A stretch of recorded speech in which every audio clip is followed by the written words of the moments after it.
Hey, traveler. Paimon. Oh, Paimon knows that voice! Over here.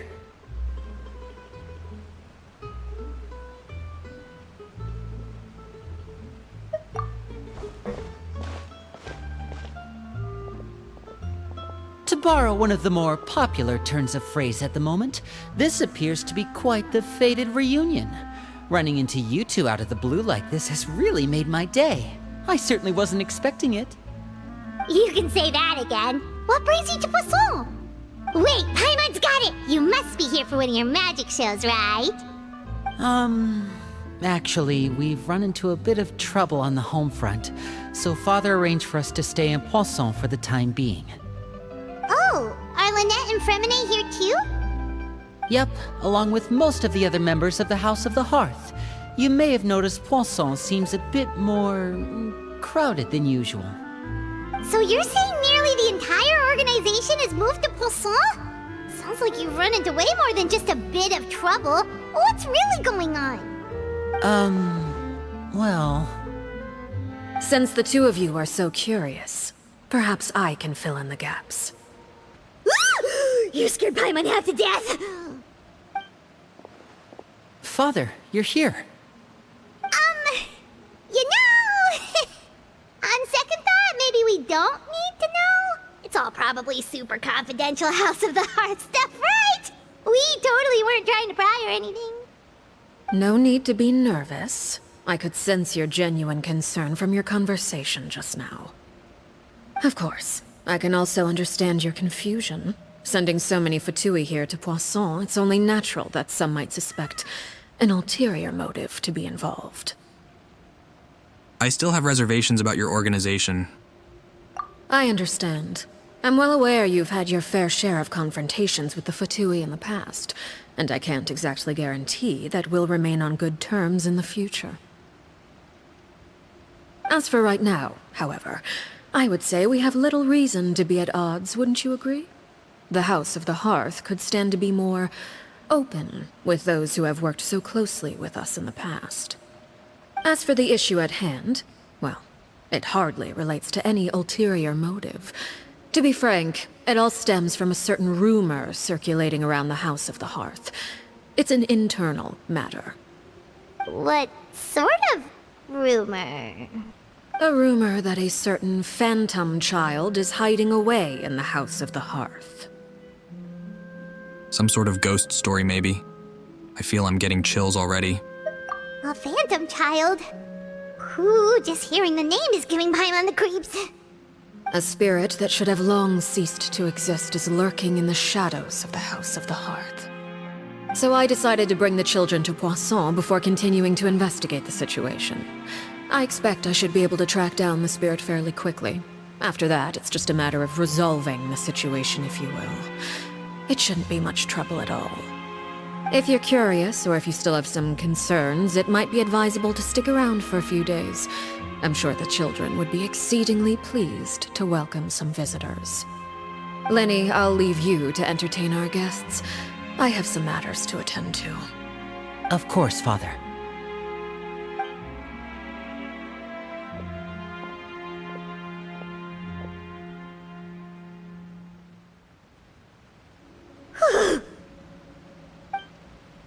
I can't help but feel intimidated during this conversation with the knave.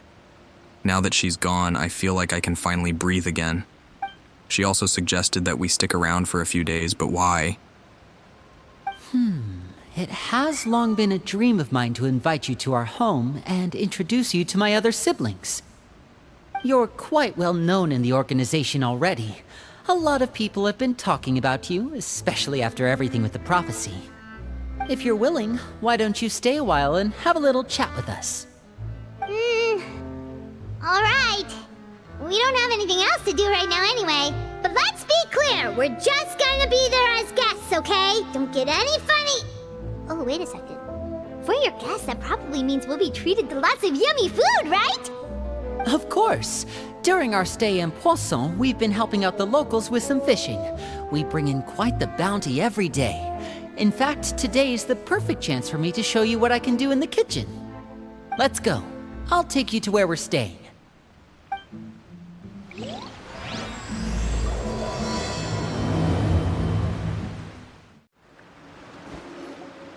We rented this house from one of the locals to use as a temporary base. I'll come back later and tidy up a bit. After that, it should be all ready for you to stay in tonight. Awesome, thanks! So, where are we off to now?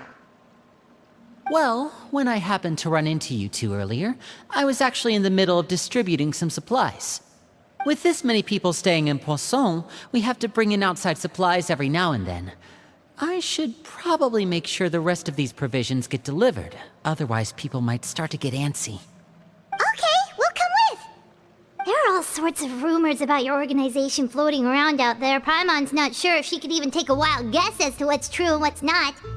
But now that we finally have the chance to see a day in the life of the house, we can take a good look at how you operate! Well, you're more than welcome to come along. Just follow me.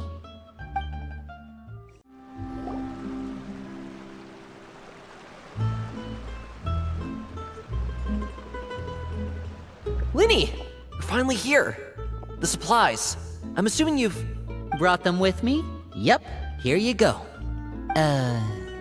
Hello? Something caught your eye? It's the Traveler in Paimon! No way! Come here, everyone! Hurry! The Traveler and Paimon are here! My goodness gracious, no. One at a time, please. Don't crowd around them all at once. We don't want to scare off our guests now, do we? Oh, it's all right! Gotta say, Paimon didn't realize we were this famous. Of course!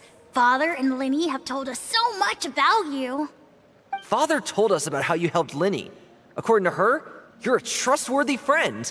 And as far as she's concerned, that's pretty much the highest compliment we've ever heard her give. As you can imagine, everyone's been very curious about you. I heard the Traveler is so strong that he can move a mountain with his bare hands. I heard Paimon eats so much that she can clean out the entire pantry at Hotel de Boer in just 3 days! Wait a second! That's the rumor you heard about Paimon? Oh, not cool at all! Mine's also a bit of a stretch. Oh wait, when guests visit, you're supposed to give them gifts and stuff, right? Oh, we don't need something like that. Besides, we don't have anything to give to you! Come on, we insist! I can give you some of my new potions. Just pick your poison. And by that, I mean medicine or actual poison. I've got both. Huh? Or maybe Shaplo can teach you guys about stealth! He's super good at it! He's never been caught. Ah, now that's not a bad idea. I know you usually prefer to fight head-on, but it never hurts to expand your bag of tricks, right? When it comes to eliminating your enemies, staying quiet can go a long way. Trust me, I would know. I was poisoned not too long ago, and I'm still dealing with the after effects. So I'm not quite as good as I was before, but I can still give you some pointers. Wait, when you said gifts, Paimon didn't think you meant poison and stealth tactics. But those are the best things we can give you. You don't like them? Ooh, how about this? Tell me the name of someone who really annoys you, and we'll teach him a lesson for you. The dangerous suggestions keep on coming. All right, Fold, Selwar. I think that's enough suggestions for now. When it comes to being a good host, it's the thought that counts. You don't need a physical gift to make our guests happy. In fact, pestering them with suggestion after suggestion might make them more annoyed than anything. I would say your enthusiasm has certainly gotten across. Really? Oh, we definitely feel the love. Awesome! It's been so long since we have had guests to play with. If there's anything you need, just let us know. Yeah, especially if it's poison or something. I've got all sorts of potions for that. Yeah, I might need a little poison. Well, we'll talk to you all later. We've still got supplies to distribute. All right, see you later. About that poison. Bye!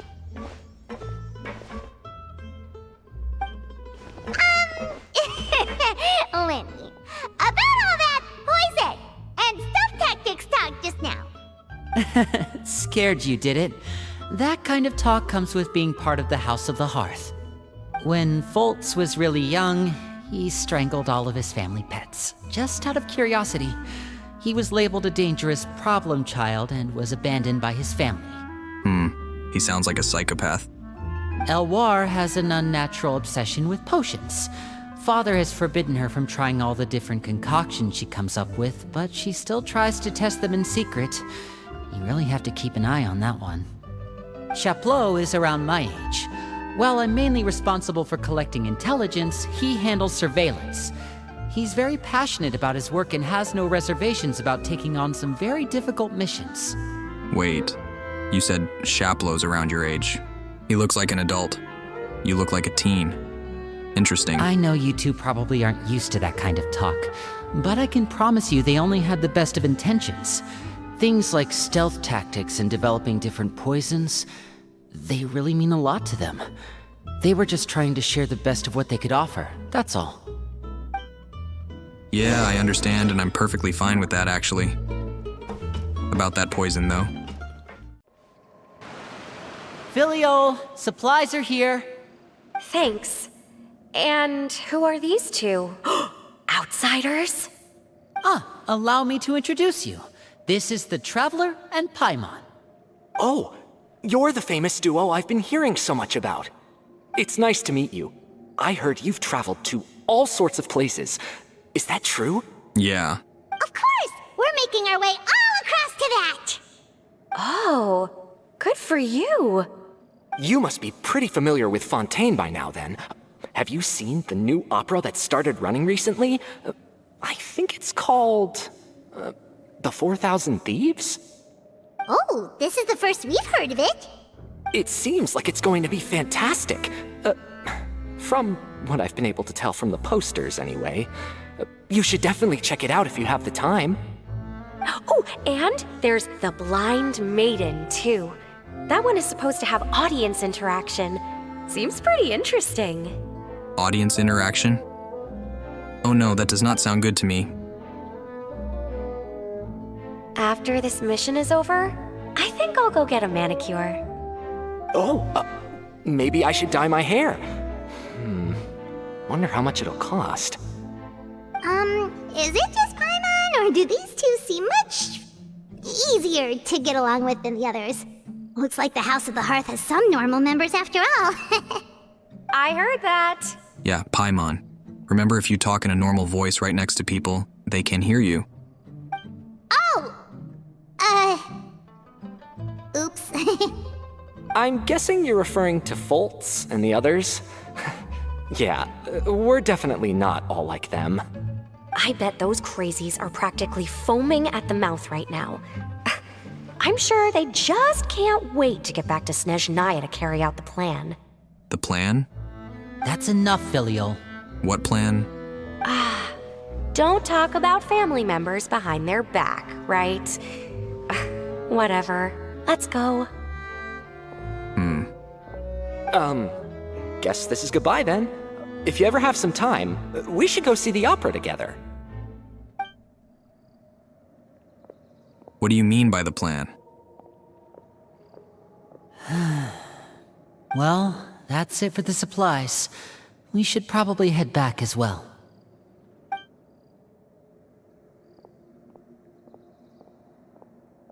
Well, they didn't seem too happy with each other. Seems like there could be something more going on here. It is better not to pry, but I'm curious about that plan. You're right. We're only here as guests after all. Oh, Linny's getting super far ahead. Come on, let's catch up. So, what do you think of the members you've met so far? They certainly got a lot of personality. Well, Father is always encouraging us to be strong-willed and independent. So if there's one thing we've got, it's people who aren't afraid to speak their mind. Well, I should probably get cooking. Wanna join? Sure. Of course! Then let's head out and... Fremine? What are you doing here? Well, Fremine! Nice to see you again! you too. I heard you're here as guests of House of the Hearth. Welcome. We were just going to make some food. Why don't you come along? I could use some help in the kitchen, and I seem to remember you mentioning you wanted to make seafood soup for the traveler in Paimon. Seafood soup? Oh, Paimon's drooling already. You, Paimon. Were you looking for something just now, Fremine? Maybe I can help. It's nothing. I just wanted to see if there were any extra supplies. Yeah, we've got some left over. What do you need? Some food and water, and some clean cloth, if possible. No problem. Give me a second here. Food, water... Wait a minute. What do you need all of those for?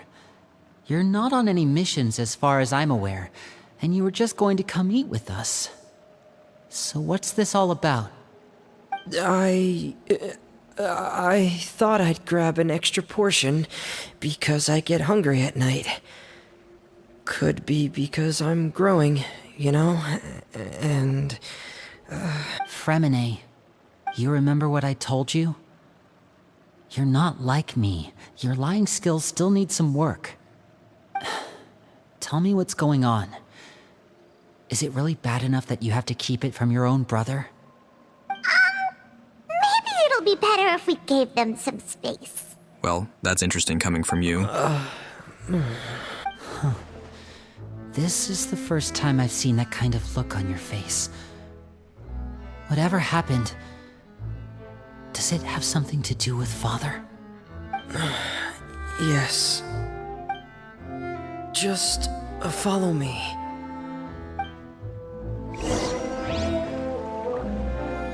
Interesting. I wonder what's going on. You're back! Oh, and you've brought some friends with you this time. Hello, my name's Linny. I grew up in the House of the Hearth. And you are? Hi, Linny. I'm also a child of the House of the Hearth, just like you. You can call me Claire V. Claire V? You're kind of creepy, Claire V. Claire V? It's nice to meet you. Does that name ring any bells, Linny? No, not at all. That's not a name we have on our roster, I'm sure of it. What I'm not sure of, though, is how she managed to sneak in. She must be the phantom child Father's been searching for. From the looks of it, I'm guessing you were the one that found her, Fremine. You, haven't told Father, have you? No, I haven't told anyone. I've just been keeping her hidden. For how long? About half a month now. So ever since we got to Poisson, then? Do you have any idea what you're doing? I know what I'm doing. Really? 'Cause from where I'm standing, it looks like you're hiding the very person Father has been trying to find. If Father finds out about this, everyone involved is going to be punished. You know the rules of the house, Fremine. I know you do. Father doesn't tolerate any form of betrayal. So why are you doing this?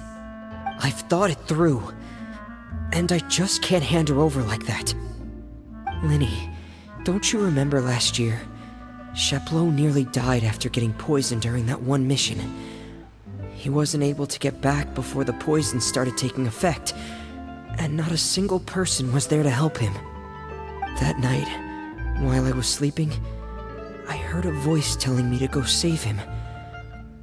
I opened my eyes, but I couldn't find the source of the voice. I thought maybe I was just hearing things, but I went to look for him anyway. Luckily, I got there with enough time to save his life. That feeling of being haunted, of hearing voices, it's happened many times in the House of the Hearth. I'm sure you've noticed. So what you're saying is, that was her? She was the one who spoke to you that night? Unless there are other spirits roaming around the House of the Hearth, I don't think there's any other possibility. If Claire V were our enemy, it wouldn't matter whether she was a spirit or an actual child. I would have acted without a second thought, because that's what Father ordered us to do. But she's been living with us, helping us from the shadows all this time. I think that makes her family. I couldn't just hand her over to be dealt with. Not when there's so much we still don't know. So what's your plan then? You can't keep her here forever. Someone is bound to find out eventually. I haven't thought that far yet. I don't want to disobey an order from Father, but I also don't want to put Clairvy in danger. Come with me. There are a couple things I'd like to say to you in private.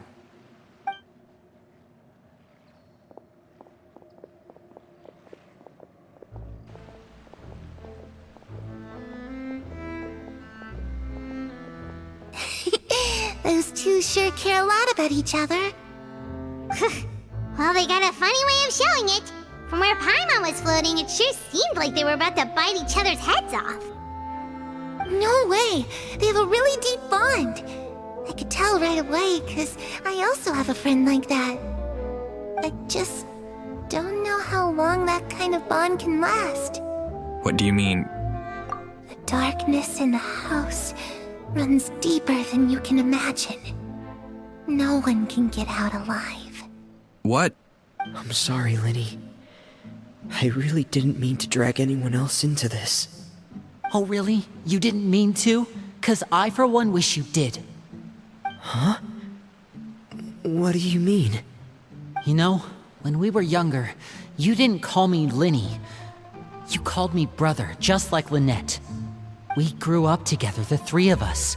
We were all orphans, all rescued by Father. Of all the siblings in the House of the Hearth, I think our bond was the closest. Later on, when you started calling me Linny, I wasn't actually surprised. After all, Lynette and I are related by blood.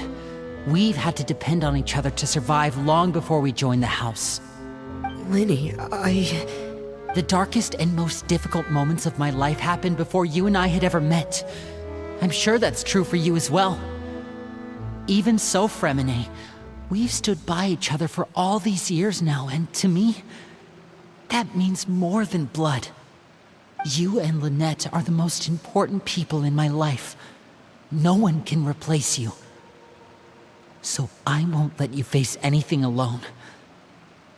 Not if I can help it. Oh, looks like things are getting kinda heated between Linny and Fremine. Maybe we should go check on them. Oh, it's raining. I should put my clothes away. Excuse me? Oh my goodness. Hey, you two! Hope we aren't interrupting anything. Like a fight, or... Oh, wait a minute, Fremine. You're not crying, are you? Is everything alright? everything's fine. Thanks for asking. Well, we're all friends here, right? We've been through so much together, so if there's anything we can do to help, just say the word. It's just a small family dispute. It's not something our guests should trouble themselves with. In fact, it might be better if your stay ended here. But sometimes having guests around can come in handy. What are you getting at, Traveler? When guests are around, families are often on their best behavior. And any disputes are less likely to escalate. That's what you're trying to say, isn't it? Exactly. I think it'll be better if we stick around. I... just... Thank you. I was really hoping to keep you out of it. But even if I could think of some other reason to turn you away, I'm not sure I could convince you. I know things could turn dangerous, so I promise you this. From now on, I'll protect you like my life depends on it. Me too. Well, back to the matter at hand then. If we don't plan on handing Clairvy over to Father, then our only other option is to solve the mystery of her identity before Father is able to track her down. That means finding out where she came from and what she's doing here. Then we can send her on her merry way and pretend like none of this ever happened. I've tried that already. And? And... nothing. I tried taking her somewhere really far away, but... after some time, she just reappeared. She even came with us all the way to Poisson. It seems like wherever the house is, she follows. I So don't creepy. know much about spirits. Do you two have any ideas? Let's see here. Paimon remembers hearing something like, if you fulfill a spirit's last wish before they died, they'll let go of whatever's keeping them here and return to the ley lines. Oh, it's just that Paimon doesn't really remember where she heard that, so it's not guaranteed to work or anything. Well, sounds like it's worth a shot. Guess that means we should go ask her about her wish. But first, Fremine, I need you to promise me something. What is it? I need you to promise me that this will stay between the two of us. We're the masterminds behind this whole thing. No one else gets involved. Can you do that for me? Of course. I promise. All right. Then let's seal the promise just like when we were kids. Fist bump on 3. Ready? 1, 2, 3. I swear. Wait, who's the third fist?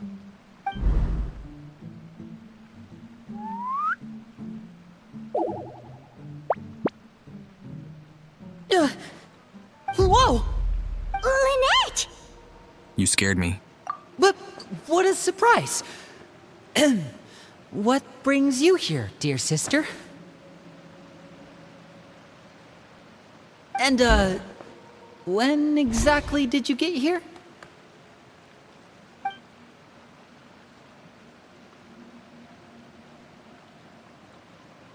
You're an idiot, brother.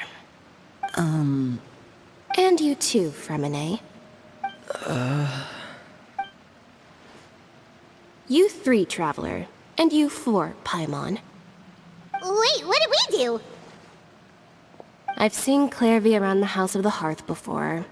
I hadn't seen her in Poisson, so I figured she must not have come with us. But it turns out, you were just hiding her. I heard you talking about your plan. Rather than steering clear of the situation, I'd rather fully join in.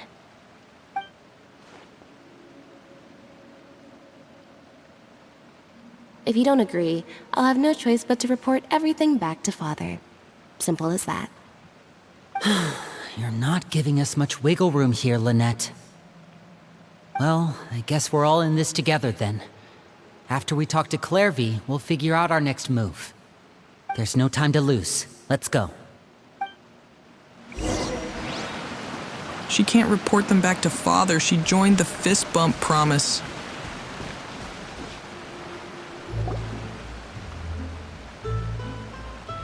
I'm full.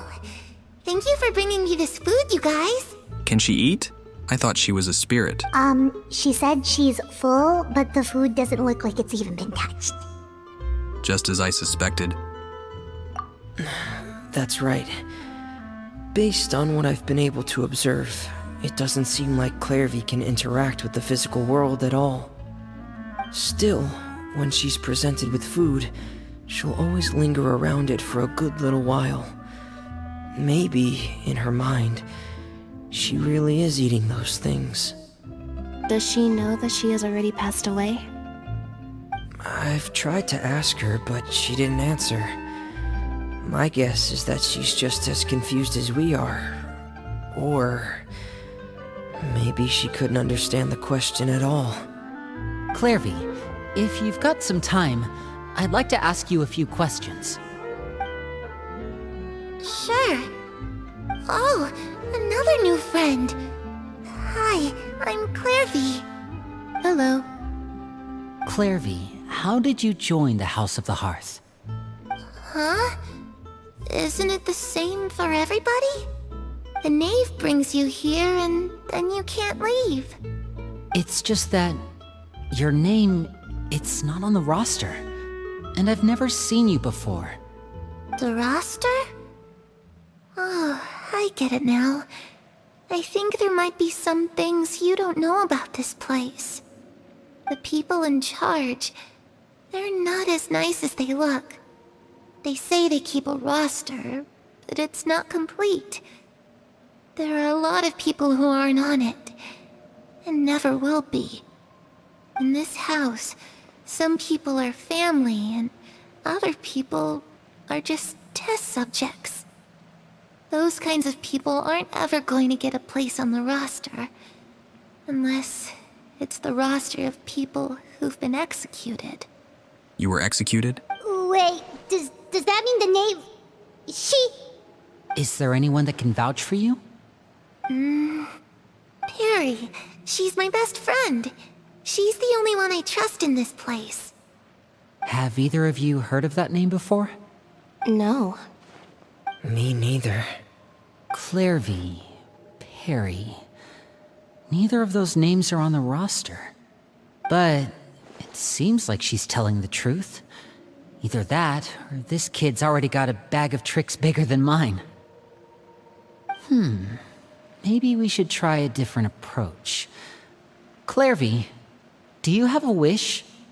A wish? It can be anything you want. Just imagine. It's your birthday, you're blowing out the candles, and your wish is...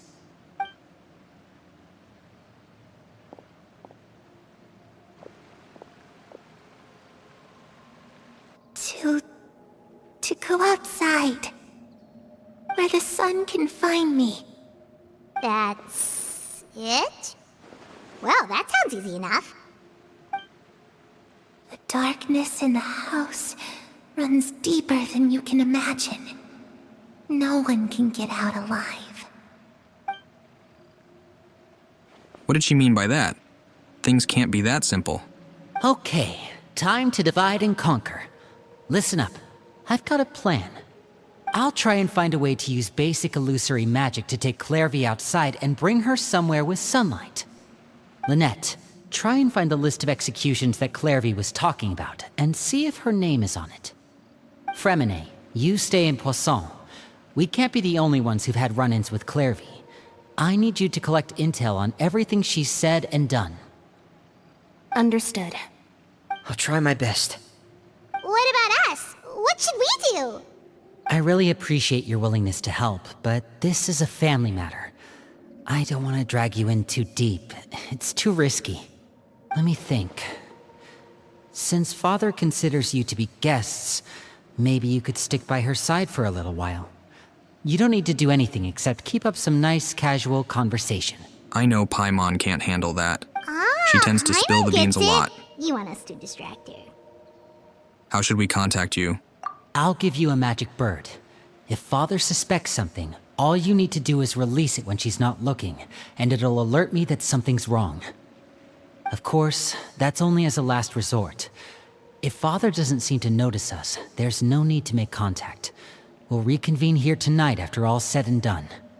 If the worst-case scenario happens and we're discovered, just tell Father everything. We're not going to let our guests get punished for our own actions. That's where we draw the line. Be careful. You too. Okay, this is where we part. Father should be at the beach nearby.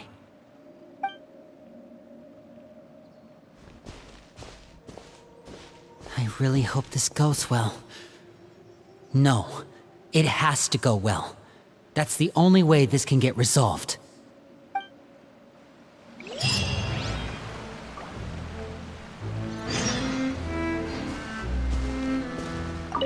Clairvy, I'd like to take you somewhere. Is that okay with you? Sure. Where are we going? Interesting. So my question is, why do they need to keep all that a secret from Father? If they explain, wouldn't she understand, or... That seems odd.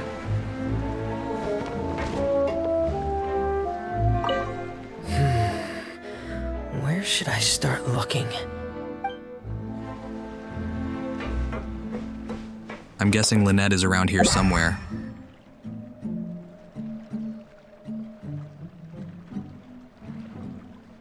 Sorry. I can't see you, so I guess I won't be interacting with you.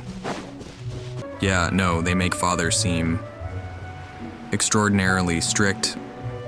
I don't know what the word is, but I would assume that if they explained, if Fremine told Father what he told, hey, is that Tartaglia, what the heck?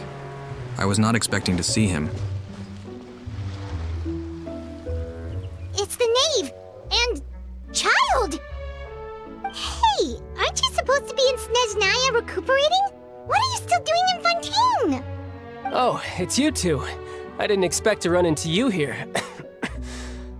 I was unconscious for quite a while after the fight in the Primordial Sea. After I woke up, I realized I was being taken back to Snezhnaya, and well, I couldn't have that now, could I? Not when I've still got unfinished business here in Fontaine. So, I mustered up all my strength and made the journey back on my own. What sort of unfinished business are we talking here? It has to do with Skirk, my master. I really wanted to meet up with her, but by the time I got back, she had already left. I still have so many questions for her. Without any other leads, all I could do was ask the knave to help me track her down. She must have left behind some traces from her time in Fontaine. Oh, okay, so have you found any clues? Unfortunately, no. While the House of the Hearth is adept at collecting all manner of intelligence, certain existences can still manage to escape our purview. Basically, unless Master feels there's a need to meet with me, she's not going to be found. But that problem has an easy fix. I just need to become stronger, and then... Die because you're not strong enough. Paimon thinks you should focus on getting better first. The worst of it is over. It's all thanks to that one kid from the House of the Hearth. Elwar, I think her name was. She gave me a bunch of random potions to drink. They didn't go down easy, let me tell you. Pain and chills all over. But they really did help speed up my recovery. And that's good, because it looks like I really do have to head back this time. The old man's been putting the pressure on me. He sent someone to tell me I'm needed for some sort of project. Project Stuja? Yeah, that's the one. I heard Regrader's involved too. I'm not looking forward to having to listen to all his monologuing, that's for sure. Hey, maybe you could think of a way for me to stay in Fontaine for a little longer. Helping Linny and the others brush up on their fighting skills would be far more interesting. If you and I could spar, that would be even better. I've been waiting for a chance to see you go all out. And what a sweet little daydream that is. But I also have a role to play in all this. I'll be leaving Fontaine shortly as well. Besides, considering how little they see fit to step outside the homeland, being called on to return to Snezhnaya by such illustrious dignitaries, what a great honor. Wouldn't you agree? One I could do without, I'd say. Is it just Paimon? Or does it kind of seem like they're... Just casually trash-talking their colleagues behind their backs? So, dear guests of the House of the Hearth, to what do I owe the visit? we just... Wanted to learn more about you. Right! We're super close to Linny and the others, but we still don't know much about you! Is that so? Introductions have already been made, have they not? Oh, well, you see? There's only so much you can learn about someone from a short introduction. At least tell us something a little extra, like... why do you call yourself father? Good question. I'd also like to know. The fact that you have to ask tells me our intelligence work has been quite successful. Telling you the answer to that question would only serve to undermine that success. And we can't have that, now can we? Spoken like a true diplomat. That was some expert sidestepping right there. Well, if there's nothing else, I think I'll take my leave. I still have a small matter to resolve at home. Wait, don't go! If the knave leaves right now, she's sure to run into Linny and Clervy.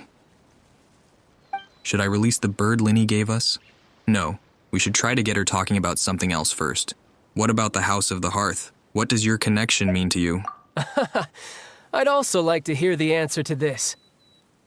I've met some of the members of your organization, and they all seemed like really good kids. They actually reminded me of Tonya and Tusser.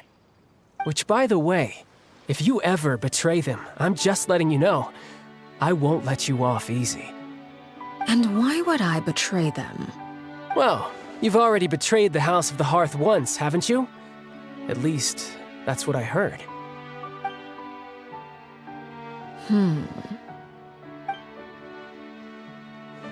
Okay, I admit. That's just what the old man told me. The rooster, I mean. The knave betrayed the House of the Hearth? So does that mean that Claire V said was true? Does the knave really treat the children like test subjects?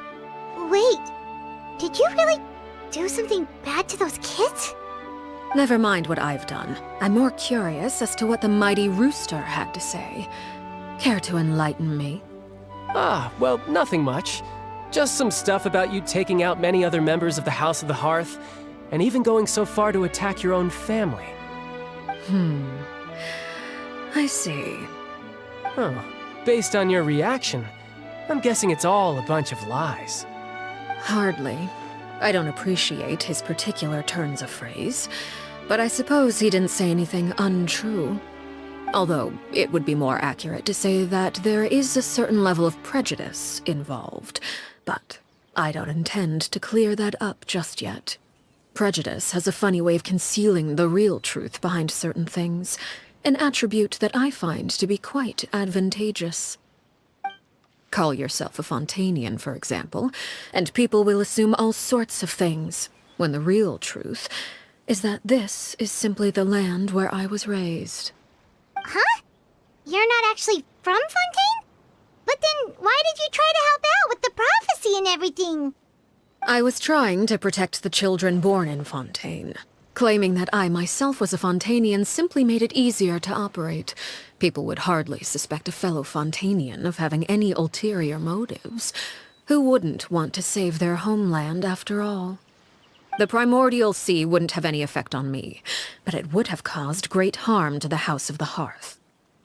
Well, you wanted extra information, didn't you? There you go. I hope that satisfied your curiosity. So much for learning anything else about her betrayal. She probably only revealed that other secret in order to change the subject. It seems like she's trying to avoid talking about her past. Interesting. So, you stayed in Fontaine for the kids. I guess I was wrong to believe you'd betray them. Apologies. Looks like I was holding on to some prejudices myself. Good. Like I said, I like it when others have misconceptions of me. Actually, while I was recuperating at the House of the Hearth, there was something else that really caught my attention.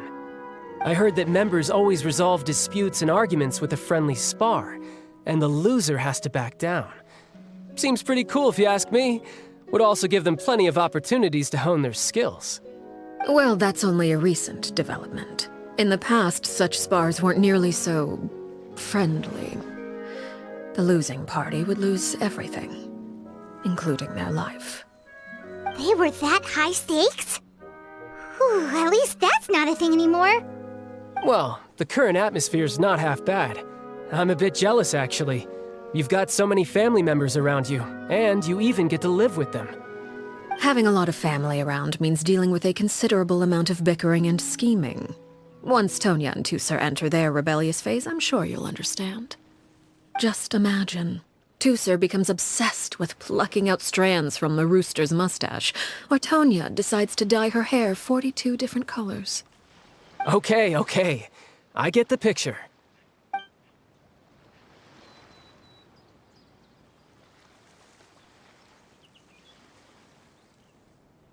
I thought that was quite entertaining. Well, would you look at the time? I should probably get going. Traveler, Paimon, I'm not sure where our paths will cross next, but the next time we run into each other, we should definitely try and find some time to spar. I don't know, I might kill you. Again, maybe this is a conversation we can have when you look less like you're gonna kill over. All right. Well, thanks for everything, Arlecchino. No thanks necessary. You also played a part in obtaining the Gnosis. I would say we can call ourselves even. I like the sound of that. Well, I'm off. See you all some other time. We should probably get going too. Do you want to head back with us? Oh? You want me to leave so soon? Oh, well, you see, I'm rather enjoying the evening breeze. If you don't mind, I think I'll stick around for a bit. I have some things to think about.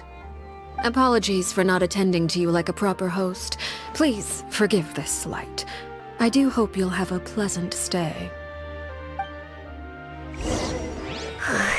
we managed to keep her distracted until nightfall. Good thing Child was there to keep the conversation going. You don't think she suspected anything, do you? Well, you certainly did your darndest to sound suspicious. I wonder if Lenny ran into any issues. Let's hurry back and see how everything went. Not yet. I want to talk to the knave. Oh? You decided to stay a little longer? Let's take in the ocean view together, then.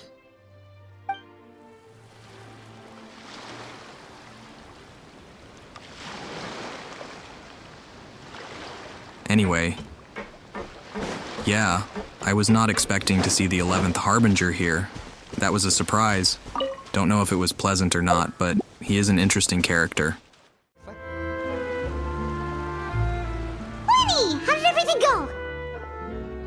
Well, long story short, we ran into a small issue. Clairvy can't go into the sunlight. What do you mean? Everything was fine at first. She followed me up to the surface just like I told her.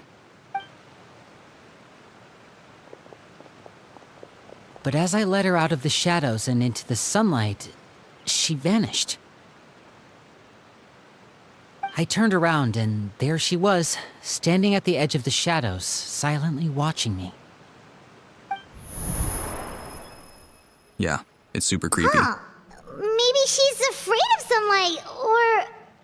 No, it wouldn't be her wish if that were the case. Well, we could always try pushing her into it. Not sure pushing works on a non-corporeal being. Oh, true. I've pretty much tried it all already. Nothing worked. Eventually, the sun went down, so all I could do was bring her back here. How did it go with you, Lynette? Good. I've got the list. It's right here.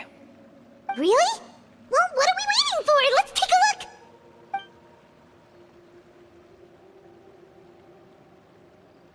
Oh, that's a lot of pages. Oh, it's gonna take forever to get through it all. We can each take a section. Here. La Pouillade, L'Endroit, Chambel, Horaire.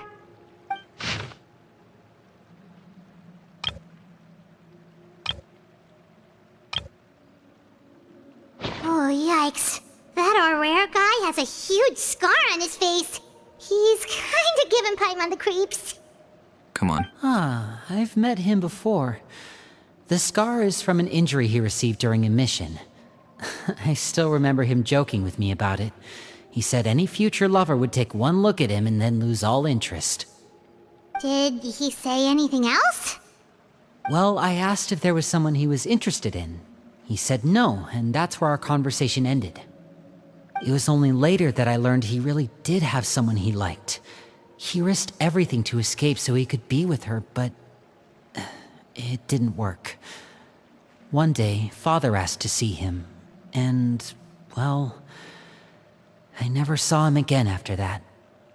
Wait, so that means the knave, It may seem cruel, but it's just one of the rules of the house. Betrayal is not to be taken lightly. We know too many secrets to come and go as we please. So, if you do try to leave, you pay with your life.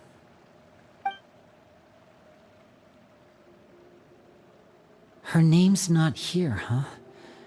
Well, that's not too surprising. It doesn't seem like this list is complete. It only contains records dating back around 5 years. Let's shift our attention then. Fremine, were you able to find anything out? That many people have been executed in the last 5 years. Good God. Fremine. Sorry. I was thinking about something. I managed to talk to quite a few people, but I couldn't help but notice that the atmosphere in the house was a little... strange. Strange. Yeah, I mean, I know there have been arguments in the past, times when people haven't gotten along. Chaplot and Filial are a good example of that. Oh, those are two of the people that we met while delivering supplies. Paimon can see how they might not get along. They had very different vibes, and their, interests seem to be pretty different as well. That's to be expected, actually. Father brought us all here, shared her knowledge with us, taught us how to fight. That's one thing we all share. But that's also where the similarities end. Not all of us feel the same desire to stay here. As members of the House of the Hearth, we're also considered part of the Fatui. And to a lot of people, that's an identity they never asked for. Certain members get older and realize they want something else for themselves. But considering the rules of the House, most people would never say that out loud. People like Chaplot and Foltz are loyal to Father and her vision. They're proud to be part of the Fatui. Filial and Nantoy, on the other hand, well, they aren't quite as enthusiastic. These kinds of conflicts have always been there. It's not like Father is in the dark about any of this. Well, that's true. But it just feels like things have gotten worse lately. Filial and the others, it seemed like they were meeting in secret to talk about something. I can't say for sure, but I think they've met Clairvy. You think she's been inciting them to act out? No, not exactly.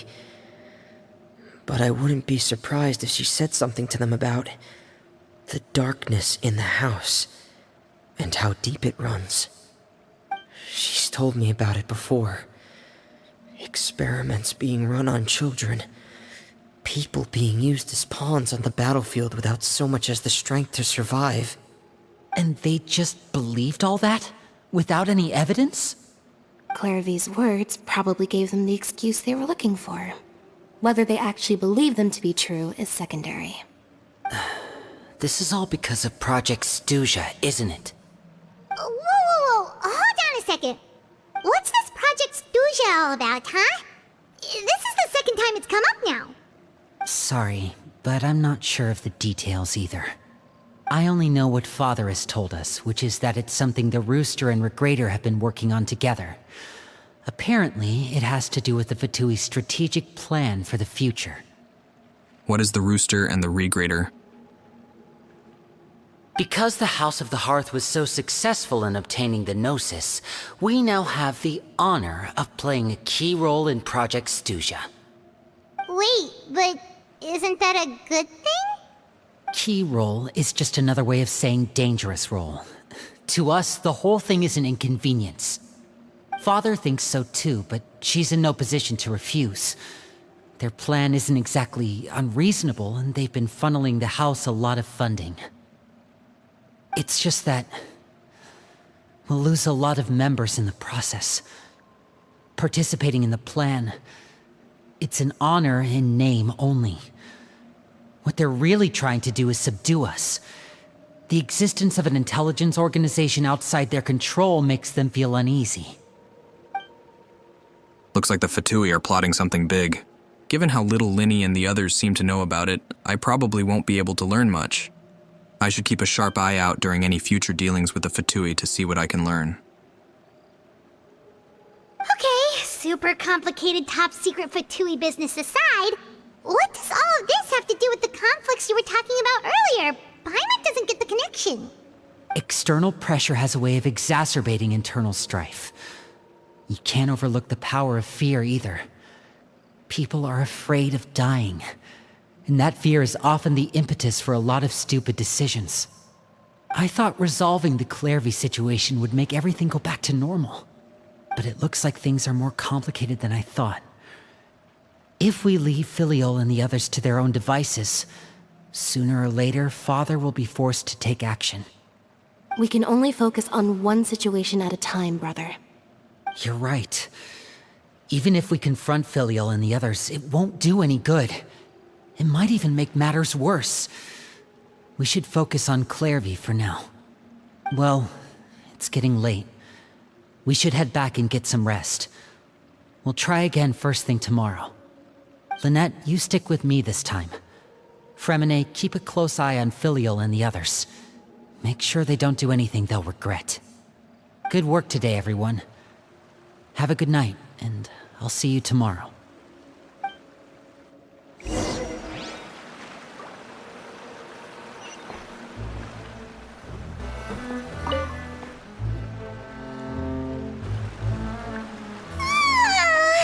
Oh, Paimon was looking forward to an early night, but she can't sleep at all. Hey, you don't think the Knave will be too angry with Lenny and everyone if she finds out about all this, do you? She's even scary when she smiles. If she were to actually get angry... Ooh, you have to protect Paimon if that happens, okay, Traveler? You can just hide behind me. Trust is ever, Traveler. Look! Look over there! Clairvy? What's she doing over there? Quick! Let's catch up with her before anyone sees! Over there!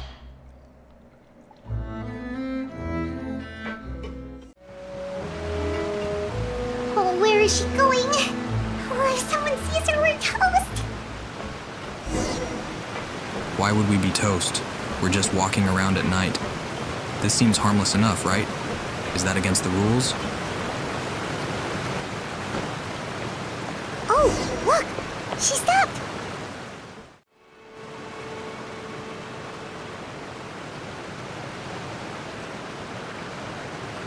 Clairvy! Shh! I opened the window while no one was looking. Look how pretty the outside is. There's nothing here. If only I could have more than this. You probably think I'm being silly, huh? All this hopeless resisting? It's better to dream of what I could have than try to make it a reality, right? Please, help us get on the same page here, Clary. We need you to tell us what you know. Can you do that? Sure. Although, after you hear all this, I think you might regret that decision. Everyone in this family is nothing more than a tool, something to be used and exploited. We're all expendable, including me. As long as you're useful, you get to stick around.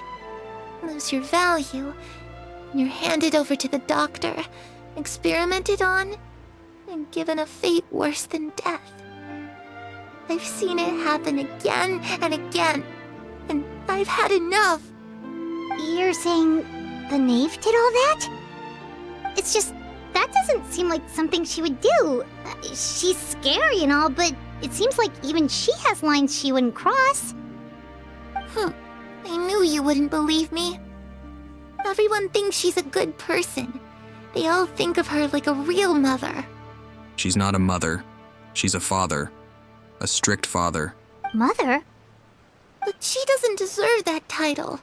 She's disgraced it and tarnished it. And if I had things my way, I'd never see her again. If only Perry were here, she'd understand. Perry? There's that name again. Also, Paimon's getting a strange feeling. It almost feels like she's not really here with us. Paimon can't tell if she's actually talking to us or if she's mistaken us for someone else. She's a spirit. Could be anything. Well, in any case, it seems like she really needs someone to talk to. We should keep her company for a little longer. She looks so young. But it seems like she's been through a lot. It's getting windy. I should close the window. Ooh, look at the moon. Isn't it pretty? Hey, wanna hear a secret? I heard that if you look up at the night sky in Snezhnaya, you can see the aurora. It's supposed to be super pretty. Even prettier than the moon tonight. I'd love to see it. Perry and I promised each other that once we're older, we're gonna go see it together. But I can't find her. I'm worried she's also been... No, that wouldn't happen to her. She's special. Mother likes her a lot. I should really go talk to Mother, but we just fought. She doesn't want to see me, and I'm too scared to face her. The thought occurred to me. She is calling the Knave Mother, but that's not her title. She's probably talking about somebody else, right? What should I do?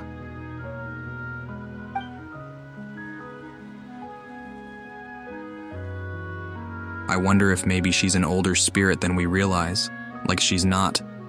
She wouldn't be on the roster because she died a long time ago. My mom really doesn't understand what's going on with her. Well, let's head back. We've got an early morning tomorrow.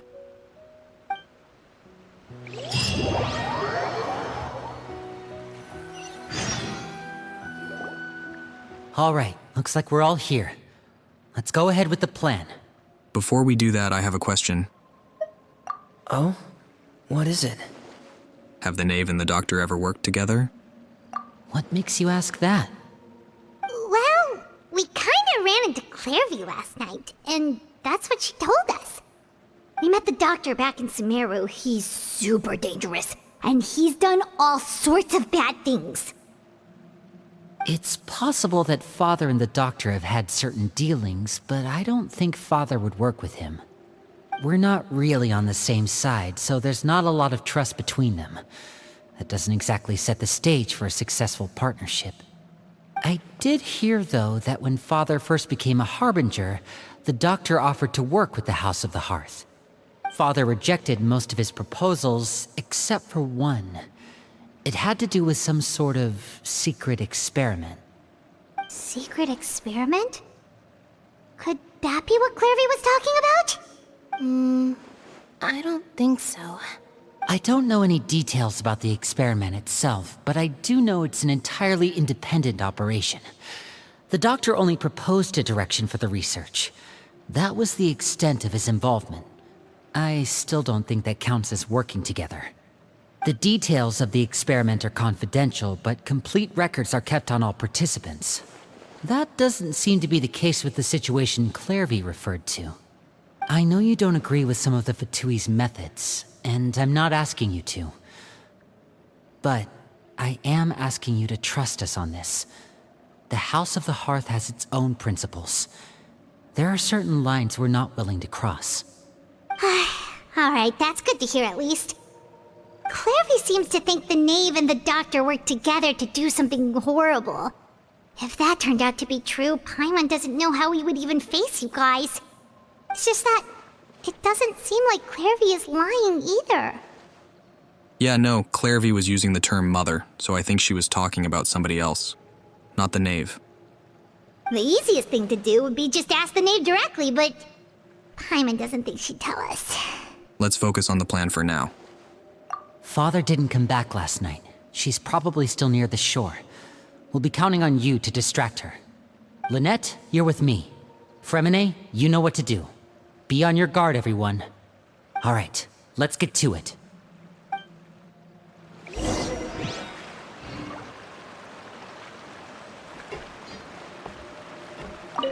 Where are we going today? Let's try somewhere further away this time. Oh, I remember what I was thinking earlier. I don't like the prospect of bringing a child into a household, in a situation where they basically have no say, and now they're automatically required to stay regardless of, how they feel, right? Like, oh, you're a homeless child and desperate, come stay with us. Oh, but you can never leave on pain of death. That sounds extraordinarily unfair.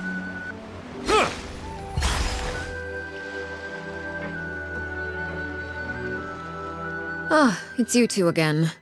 I must say, you look a bit pale. Did you have trouble sleeping last night? Mm-hmm. A little. Perhaps if you had less on your mind, you'd be able to absolve yourself of such troubles.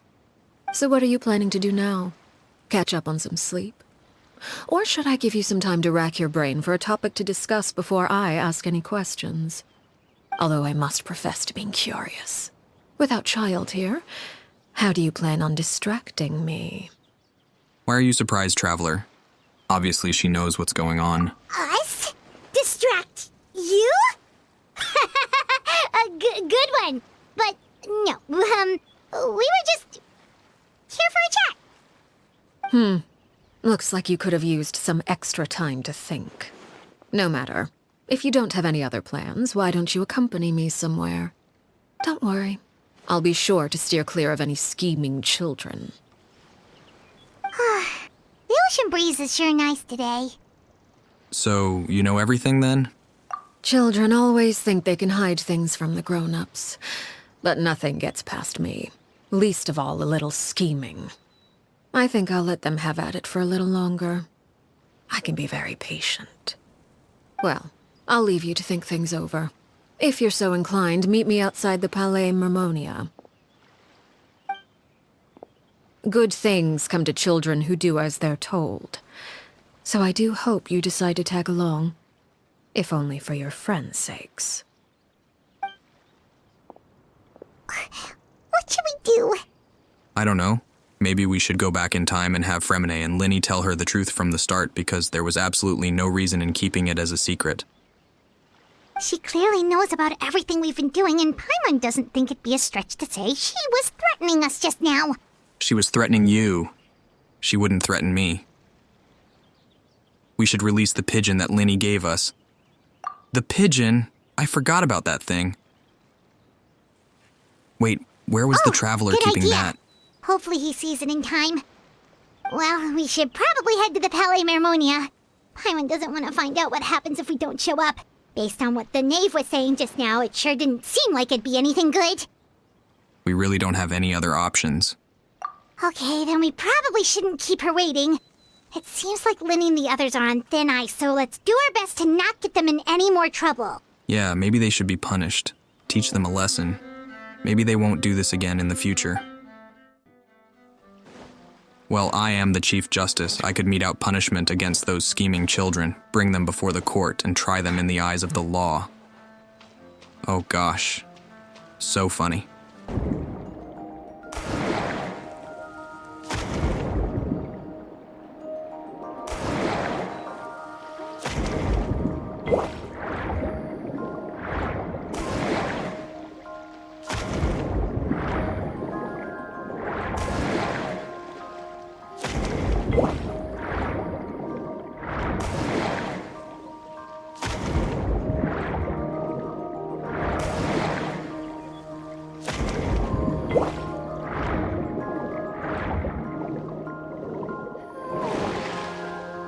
Ah, you ruined it.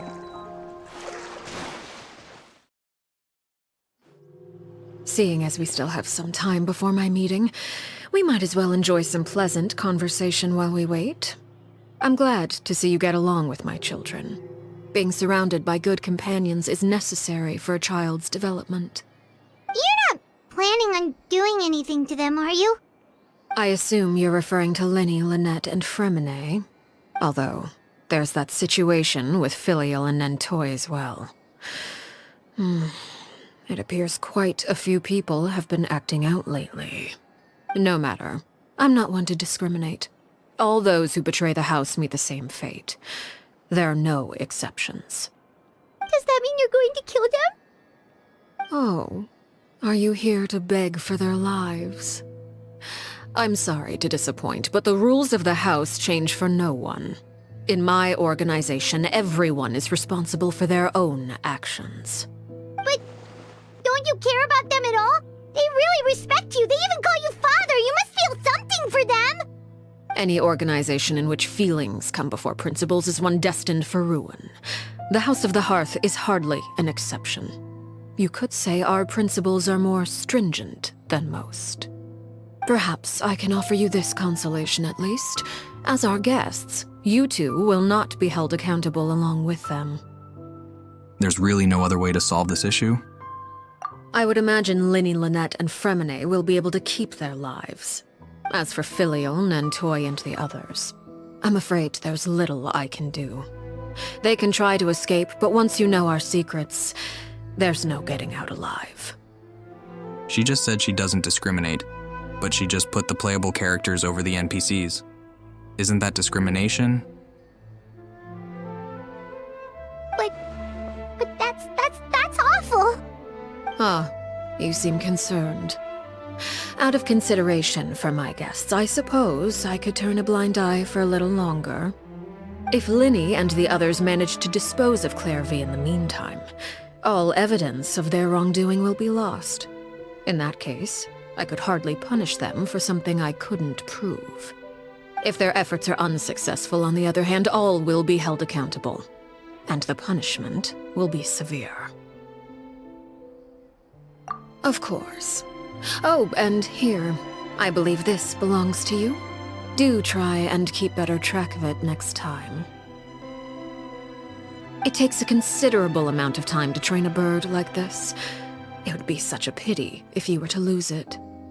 Permanently. Wait, where did you get that? Well, I'm afraid that's all the time we have to chat. Now, for the matter at hand. I asked you to meet me here because I have business at the Palais Mermonia. It has nothing to do with you, but I think it would be prudent for you to stick by my side for the time being. There will always be time later to run off and tell Linny what you've learned. Well, time to go. Looks like we wrapped things up just in time. Oh my gosh, this is all very fascinating. You're going to see the Chief Justice?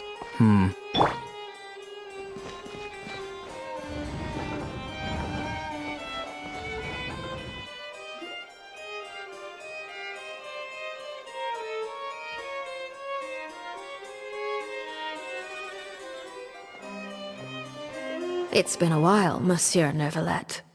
I must say, I wasn't expecting my meeting request to be approved quite so quickly. The Palais Mermonia operates with an efficiency worthy of admiration. It is only right that an esteemed diplomat such as yourself should be afforded the proper level of respect. Although, if I may speak plainly, I must confess that I did not anticipate we would have the occasion to meet again after presenting you with the Gnosis. I see you've brought the Traveler and Paimon with you as well. If I may inquire as to the purpose of your visit. I'll be departing Fontaine shortly. There is, however, an outstanding matter that I would like to see resolved before I go. It requires a rather lengthy explanation, I'm afraid. So I took the liberty of explaining everything in this proposal. Please review it at your leisure, Monsieur Neuvillette.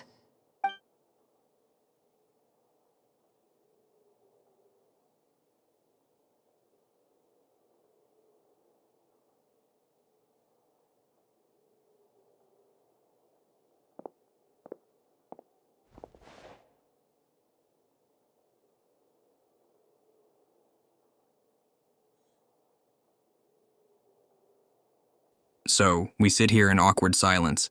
Fantastic. I understand your request. However, at the risk of causing offense, I must admit that I fail to see why you would wish for such a thing.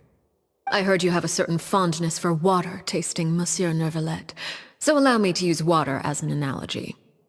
A family is like a large body of water with countless rivers flowing in and out. As someone who watches over this system, I would hope that each river that flows from the source will eventually reach the ocean. Of course, objectively speaking, I know this is impossible. Most of the rivers will dry up along the way, disappearing into the ground and leaving nothing but a barren riverbed behind. Not all rivers are destined to reach the ocean, but I would not see their existence rendered meaningless. I believe the water that flows within them is simply meant for a different destination, like a field in need of irrigation. Or perhaps the glass of a certain water-tasting enthusiast. Did you get any of that, Traveler? kind of... Your words paint an optimistic picture indeed. Allow me to remind you, however, few among us are willing to sip from a glass filled with tainted water. It may have been tainted at one point in time, but not to worry. I'll make sure it's strained of all impurities and returned to its cleanest form. I seem to recall there being a transactional aspect to your proposal. Perhaps you could expound on that? If you accept my proposal, Monsieur Neuvillette, I will gradually withdraw my forces from Fontaine. And, unless absolutely necessary, I will no longer carry out any special missions within Fontaine. I presume I can take your words to mean that, in the future, cases similar to the Tartuffe assassination will cease to cross my desk? Tartuffe? Ah, that thief who embezzled funds from all those charities, you mean? My deepest condolences to his family, but without any evidence, I cannot imagine how the House of the Hearth might have been involved in his passing. Of course, if you accept my proposal, Monsieur Neuvillette, I'm sure certain measures could be taken to reduce the frequency of such troubles. You choose your words carefully indeed. In that case, I am inclined to accept your proposal. My thanks for your generosity, Monsieur Neuvillette. Well, with that settled, we should be going now. I took the liberty of bringing along 2 bottles of spring water from Snezhnaya for you to enjoy. I do hope I get the chance to hear your impressions. Perhaps at our next meeting, yes? Indeed. I trust you would not overlook your commitment in the meantime. All right, Traveler Paimon.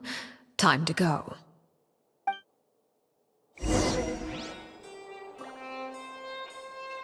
Oh, wait, thank God.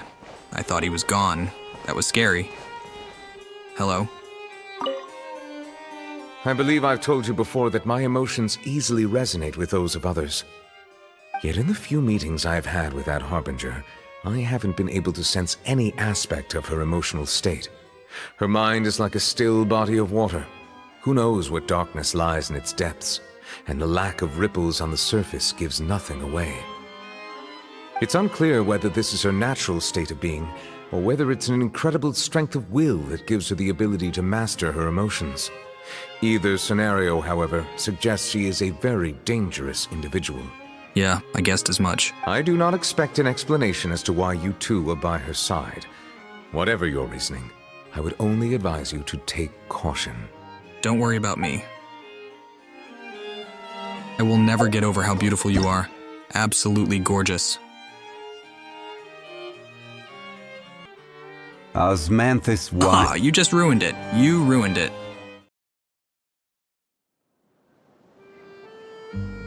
So, what exactly were you talking about back there? Paimon only heard you mention some rivers, a large body of water, and then some kind of irrigation scheme. Paimon? It was a metaphor. You really want to know? I would imagine there might be more pressing concerns at the moment. Winnie, Paimon really hopes everything's going okay.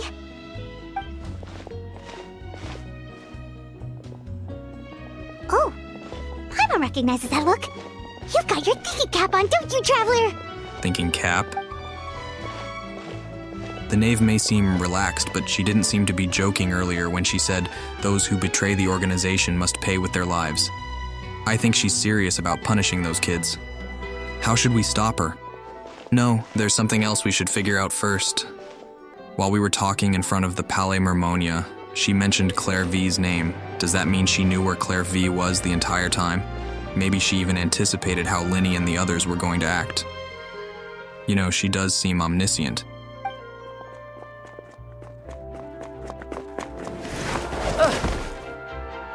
Dude, watch where you're going. Oh, shoot. Are you alright? No.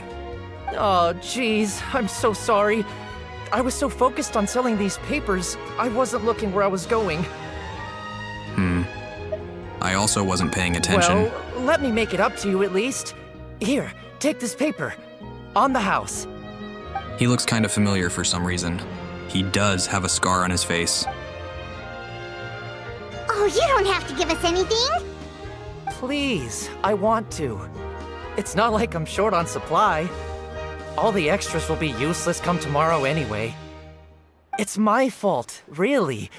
I was just trying to bring home some extra mora for the family, but I bit off more than I can chew. I haven't had many takers today, so I'm still swimming in papers. What's going on here? Nothing much. I just ran into your friend here on accident.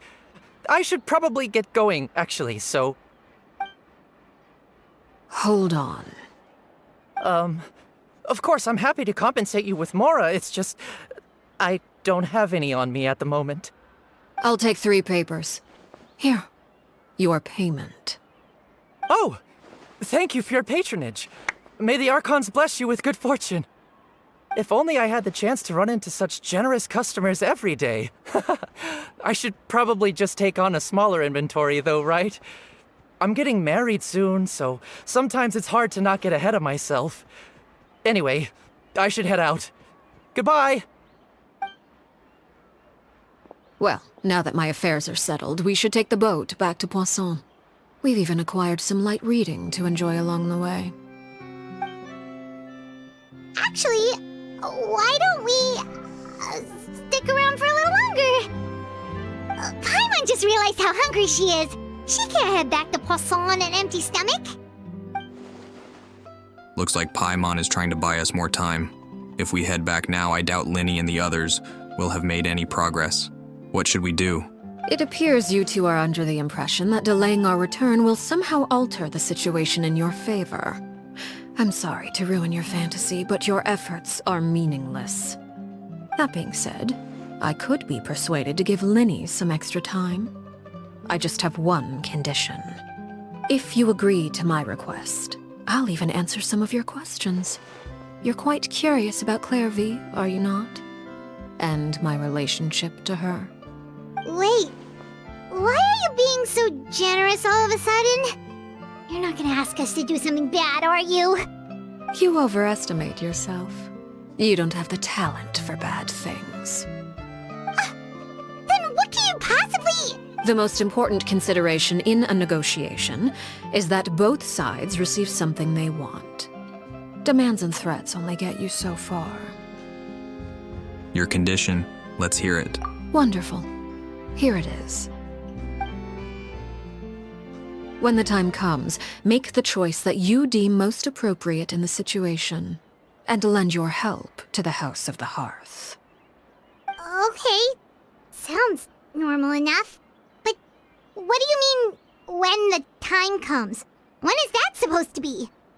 That is for you to decide. We accept your condition. Then we have a deal. Follow me.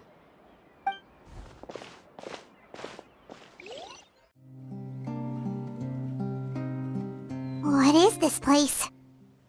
Somewhere long forgotten by everyone. It used to be a grand building. Now it's nothing more than a pile of rubble.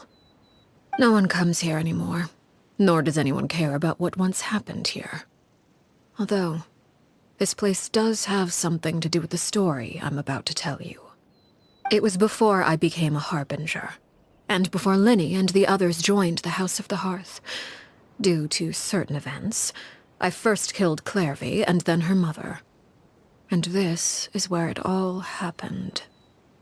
You were the one that killed Clairvy? Patience now. Allow me to explain Clairvy's side of the story first. I'll start from the beginning.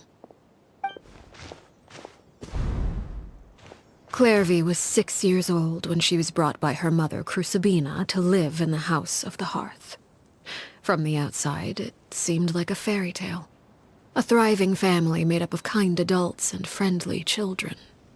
Crucibina was the knave at that time, and the House of the Hearth was under her control. She was Clairvy's mother by blood, but she was also the mother to all the children in the house. Clairvy was happy here, for a time. But she quickly realized that being part of this family wasn't a fairy tale at all. It was a kind of purgatory. Purgatory? Exactly. The House of the Hearth takes in war orphans from all over Tevat. But as for how to raise them, That depends entirely on the person in charge. Crucibina came up with a novel idea. She would teach the children to fight, force them to duel each other, and then crown as the king of the house the child who proved themselves most worthy of inheriting her title. It's difficult to estimate the number of children who died or were maimed in the process. There's little I can say about the ones who died. The ones that emerged with permanent injuries, on the other hand, well, they still served a purpose. They would be handed over to the doctor to be experimented on, or sent away on dangerous missions. Nothing more than tools to be used and then discarded. So those were the experiments Clairvy was talking about. But what actually happened to her? You said that Clairvy was Crucibina's daughter, so if Clairvy tried to convince her to stop what she was doing, Crucibina probably would have listened, right? Despite being Clairvy's mother, Crucibina cared little for her daughter. She forced Clairvy to join the House of the Hearth only as a means to demonstrate her own impartiality as a mother, to prove that she treated all her children equally. Clairvy did try to convince her mother to change her ways, but it was to no avail. After her efforts failed, the only other option was to rise up and try to fight back. Unfortunately, the other children had already been thoroughly indoctrinated into the illusion of happiness Crucibina had created. Of course, there was one exception. Someone Clairvy's age who knew the truth about the House of the Hearth. Her name was Peruere. Wait, the friend that Clairvy mentioned? Friend, huh? I suppose we can call her that for now. Clairvy was a cheerful and passionate person with a tenacious spirit. Peruere, on the other hand, was rather cold-blooded. Her cold-blooded nature allowed her to see through Crucibina's facade. Yet, it was also this cold-bloodedness that prevented her from acting against it. At least at first. While Clairvy longed for freedom, Peruere was convinced that, amid all the fighting and violence, she would make it until the end. Despite their differences, the two became fast friends, united by their knowledge of the truth. Clairvy told Peruere that she hoped to create a real family, where no one would be killed or sacrificed. There may have been a certain naivete to her ideas, but Clairvy proved her determination many times over. She tried countless times to run away, ask for help, or expose the truth. But her efforts only earned her beating after beating. The only thing that kept her going was her strength of will. Even with her body racked with pain, she would still stand on her tiptoes and open the window at night. She and Peruere would look out at the moon together, a fierce longing for freedom shining in her eyes. But one day that light simply vanished. Oh no. What happened? Her hopelessness resulted from a culmination of things. 10 years had passed. 10 years worth of failure after failure. She and Peruere weren't children anymore, but finding any chance to escape still seemed as hopeless as ever. It was during this time that Peruere suggested a new plan. If escaping was out of the question, why not take down the very person sitting on top of this throne of lies? Mother herself. Clairvy rejected that proposal. She claimed that, as a famous harbinger, Crucibina possessed an unimaginable amount of power. Trying to kill her would have an incredibly low chance of success. Clairvy never gave another reason, but Peruere could see it written all over her face. Clairvy still thought of Crucibina as her mother. Killing her own flesh and blood was a line she couldn't bring herself to cross. If she couldn't escape and fight back, then only one option remained. Precisely. Death was the only way that she felt she could be free. It happened during a duel. When she arrived at the dueling ring that day, her partner turned out to be none other than Peruere, the very person that had stood by her side all those years. It was a fierce battle. But ultimately, Clairvy decided to let Perouer end her life. From that moment on, Perouer's journey was one written in flames. When the rain finally came and washed it all away, there she stood, the sole victor in Mother's endless game of slaughter. A trail of corpses strewn across her path to success. It was the very result she had predicted 10 years prior. Even then, she believed she would make it until the end. She wasn't surprised by the fact that she emerged as Mother's undisputed heir. Rather, her success left her with an inexplicable sense of restlessness. She was unsettled, and there was only one thing that could quell that sensation. Perhaps you two would like to take a guess as to what it was? Killing the person at the very top. Crucibina, you mean? But... Correct. This is the place where Perouer killed her best friend. A mere year later, this is also the place where she fought tooth and nail to kill the mother they shared. The moment she acted, any conception of what was right or wrong ceased to matter. It's one of the principles of the house. Only those who survive get to write the rules.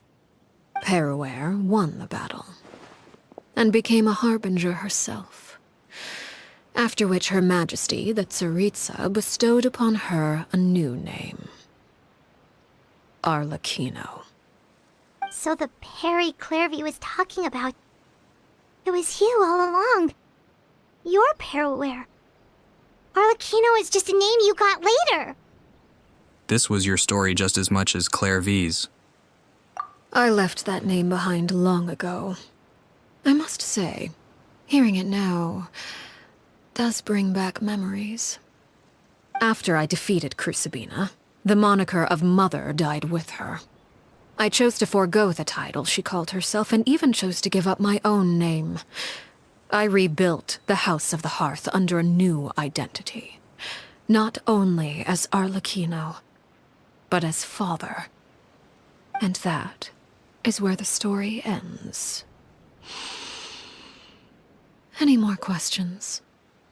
The Clairvy we met, though, who is she exactly? Yeah. Based on what you just told us, Clairvy wasn't a little kid when she was killed. So the Clairvy we met... Was she really a spirit at all? I suppose you could call her an illusion born of flame. Her existence is like ashes to a fire. Something left over in the wake of blaze and ruin. You see, a certain power runs through my veins. It's not unlike a curse. My flames leave behind shadows of anything they consume. Of course, the chances of those shadows morphing into a sentient entity are exceedingly slim. Clairvy is a very special case. Clairvy died when she was 16 years old, but what emerged from the flames was her 6-year-old self. Her appearance wasn't the only thing affected. Most of her memories were lost to the blaze as well. Memory is a mysterious thing indeed. Losing a portion of your memories will alter your sense of self. Lose 10 years' worth, however, and it would be like living in the past. Like returning to a version of yourself that never grew up. No wonder Paimon got such a weird feeling when we were talking to her. Perhaps I should put it this way. Clairvy is someone trapped in time. It may seem like she exists with us in the present, but she truly lives in the confines of her own past. So if all of that is true, then you must have known about Clairvy for a long time. Indeed. She's a rather volatile and unstable entity. Sometimes she would look after the children. She's even saved some of their lives. But other times, she would hide from me and become obsessed with revealing the truth about the house to anyone who will listen. Shadows don't have the capacity to learn or grow. Any new information they encounter is quickly forgotten over time. Your attempts to expose Clairvy to sunlight. They failed, yes? The reason is actually quite simple. In Clairvy's mind, the house is impossible to escape, and it is this very perception that traps her there. But no matter. All I have to do is kill her again, and all will be resolved. I don't anticipate so much as a single speck of ash will be left behind this time. Wait! Paimon can understand why you might want her gone, but isn't there another way? So what if she's trapped in her 6-year-old self? She's still your friend! At least talk to her first! It's too late for that. She broke the rules, and now she must be punished. That goes for Filial and Nantoy as well. She's had quite the effect on them. I hope you understand. The difference between Crucibina and myself lies in our formulation of the rules, not our policy for enforcing them. Upholding the rules without question is a trait we both share, because that is how a household should be run. Is this really what you want to do? Whatever could you mean? Don't you want to say a proper goodbye at least? Whether as a killer or as a father, there are two things that must be avoided at all costs: anger and sorrow. Anger makes you impulsive. Sorrow causes you to waver. Well, it appears it's about time to proceed. Before we arrived, I told some of my well-behaved children to bring our troublemakers here by nightfall. I do believe I've kept my end of the deal. I gave your friends quite a bit more time. As for what happens now, we'll just have to wait and see.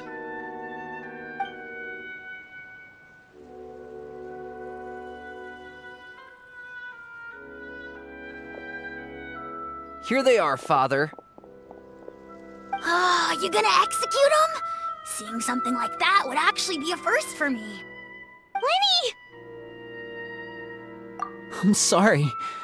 I heard about how you helped buy us more time, but I still failed. I couldn't find a way to fulfill her wish. Huh? Are you...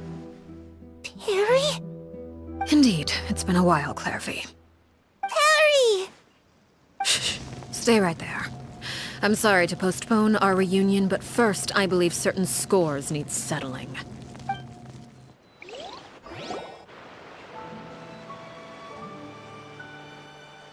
Father, let me explain. Out of my way. Father!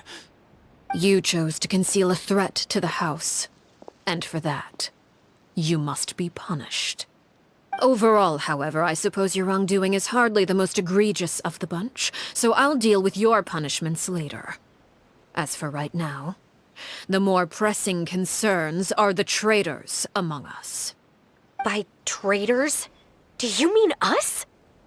Father, let me explain. We didn't mean to... Fultz, why don't you share what you heard? Yes, Father. Secret Midnight Meeting number 3. Participants, Filial, Nantoy, Sato, Toddy. Nantoy clearly said, if only Father wasn't the one who took us in. Sato added, I'm sick of this life. I just want to live as a normal person. Filial was the worst of them all.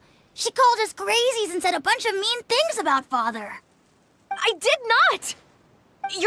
You're lying! Fultz is trying to frame us. It's not like I'm the only one who heard those things. After that, you and Toddy and a bunch of other people started talking about Clairvy. You were using all those things Clairvy brought up as an excuse to question Father. We're birds locked in a cage. The only way out is to destroy it. That's what you said, wasn't it? You little...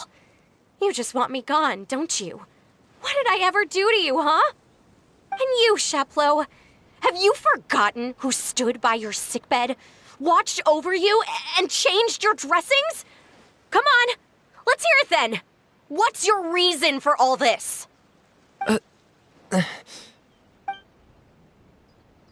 You're wrong, Filial.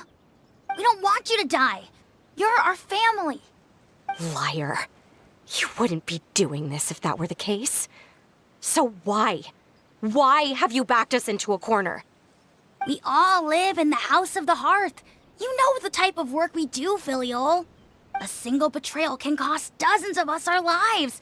It's not like it's never happened before. That kind of thing is hard to forget. That's why the House of the Hearth cannot tolerate any form of betrayal. Ever since we came to Poisson, you've had 7 secret meetings. A lot of the things you talked about really crossed the line. You've been spying on us for half a month? Wait a second. Now that I think about it, the move to Poisson was just a way to make it easier to spy on us, wasn't it? Because we were all in one place. You've had this planned all along. Filial, Nantoy, I'm sorry. I owe you both my life. I owe Clairvy too. If it weren't for all your help after I got poisoned, I wouldn't be standing here today. If this were any other situation, I would do anything to repay that kindness, even if it cost me my life. But rules are rules. I'm sorry. My hands are tied. Why? Why? That's enough, Filial. We made a mistake, and we should own up to it. We broke the rules, plain and simple. And now we have to face the consequences. I'm sorry, Chapleau. Foltz. I'm sorry, Father. We accept our punishment. Chapleau, according to the rules of the House of the Hearth, how should these traitors be punished? All those who betray the house pay with their lives. And so it shall be.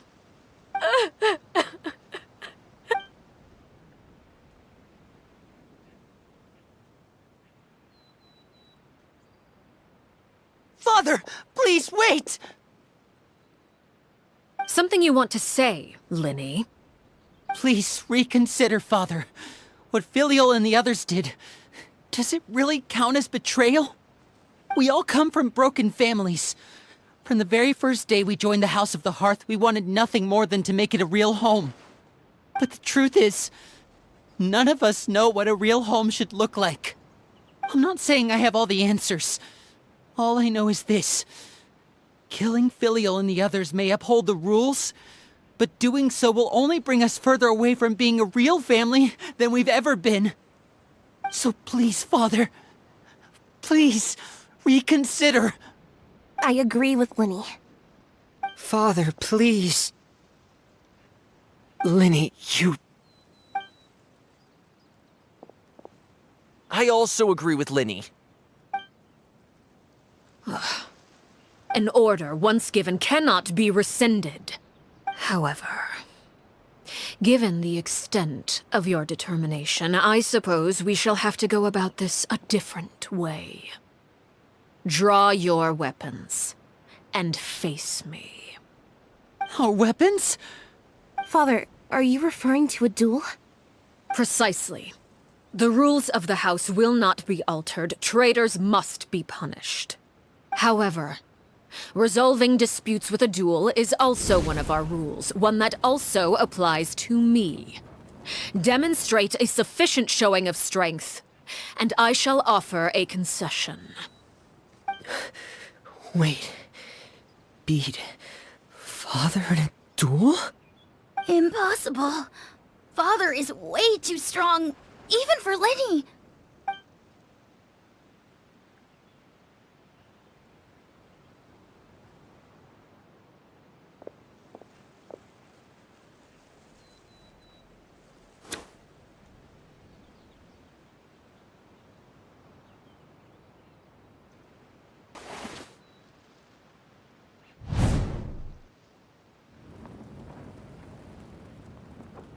Did you hear that, Traveler? Lenny and the others have to duel the knave. What should we do? Can they really win something like that? If they lose, those people from the house are really gonna be executed. Hey, are you listening? This is my moment, Paimon. The knave told me to step up and to make a decision. This is it. Is executing them really what she wants? Don't you want to say a proper goodbye at least? Anger makes you impulsive. Sorrow causes you to waver. Back then, she never actually answered my question. But that makes the answer pretty obvious, doesn't it? Oh. Looking at that expression on her face, she seems really serious about this. Guess that means there's no chance she's throwing the duel on purpose, huh? There's no way the knave would lose on purpose, although... When guests are around, families are often on their best behavior. And any disputes are less likely to escalate. When the time comes, make the choice that you deem most appropriate in the situation, and lend your help to the House of the Hearth. What's wrong? Traveler? Hey, where are you going? Traveler? I'd like to see for myself what the fourth of the Fatui Harbingers can do. You're asking to join the duel against the knave? Paimon, I am very strong. Don't question me. I'll allow it. We do have a ready-made dueling ring at our disposal, after all. All I would advise is this. Keep a firm grasp on your weapon, and give it your all.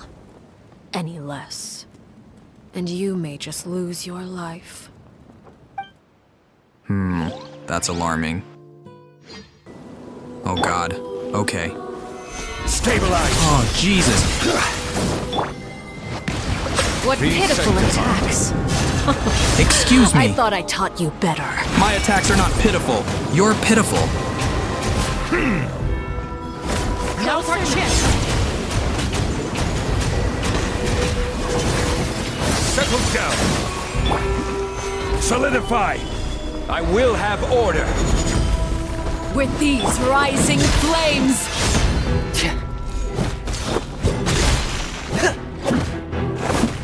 Father's even stronger than I expected.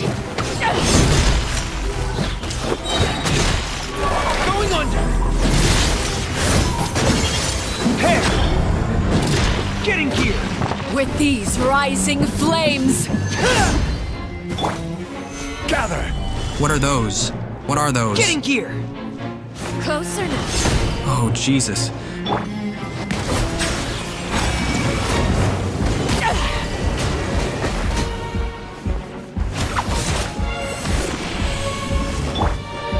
With the fall of darkness, destruction shall rise. And voila! Have a taste of purgatory. 5. Damn you for putting your sigil on me. You alright? Look at you. Trapped like a bunch of helpless animals. Is that what you think? Well, I'll show you a helpless Look ant. at you. Trapped like a bunch of helpless animals. Hey! I have to draw my blade.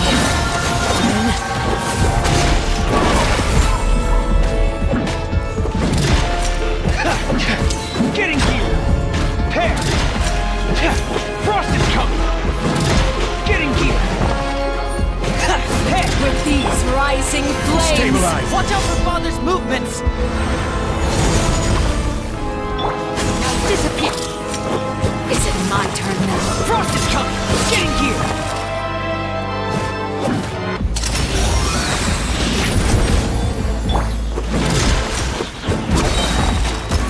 Going under! The countdown has begun. Frost is coming! Like a Solidify! fly tangled in a web. Try to pace yourself! Share your energy. Running is with these rising flames.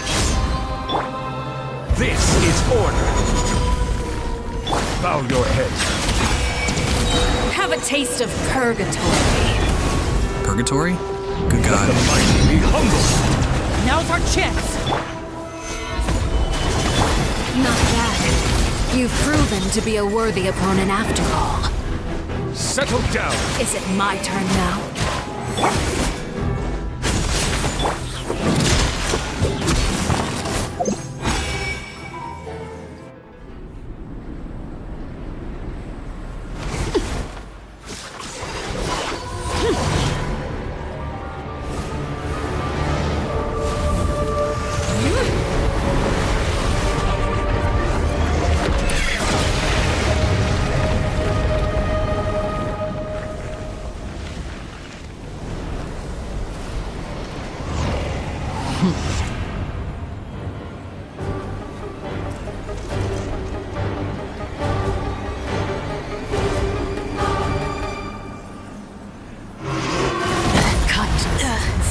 No home to return to. Watch out for Father's move! Look out!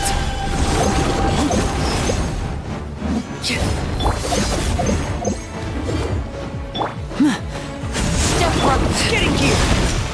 Pair! Solidify! Bow your head. Now's our chance! Over here! Look out! The sun and moon have set. Only ruin remains. All hope has been extinguished. Stabilize! Now's our chance! Over here!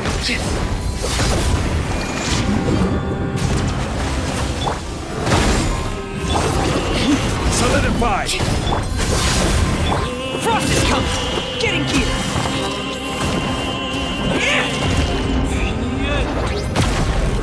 Watch out for Father's movement! Look out! Gather!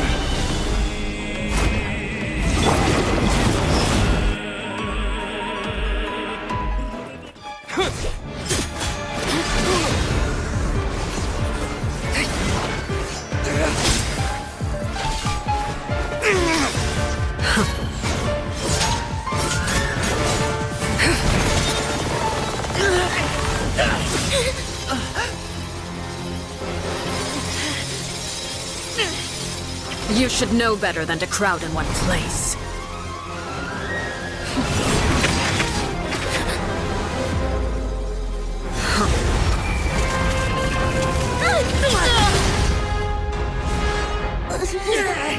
Oh, I know.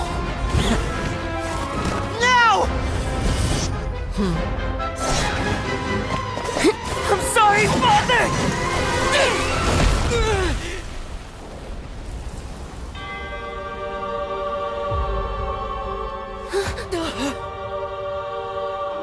Sorry for what? This pitiful excuse for an attack?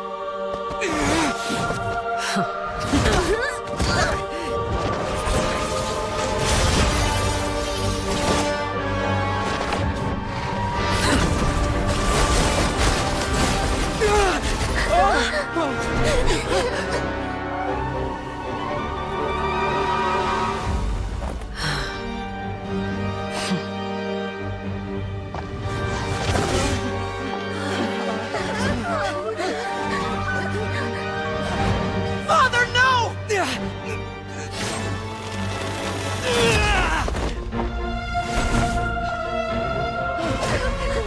Made it out, did you? You're stronger than I expected.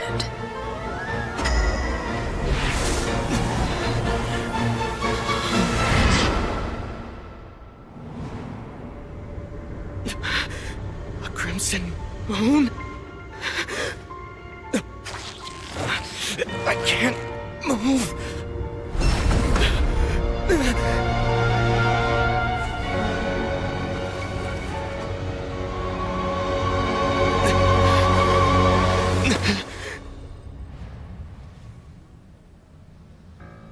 Still, not strong enough to beat me.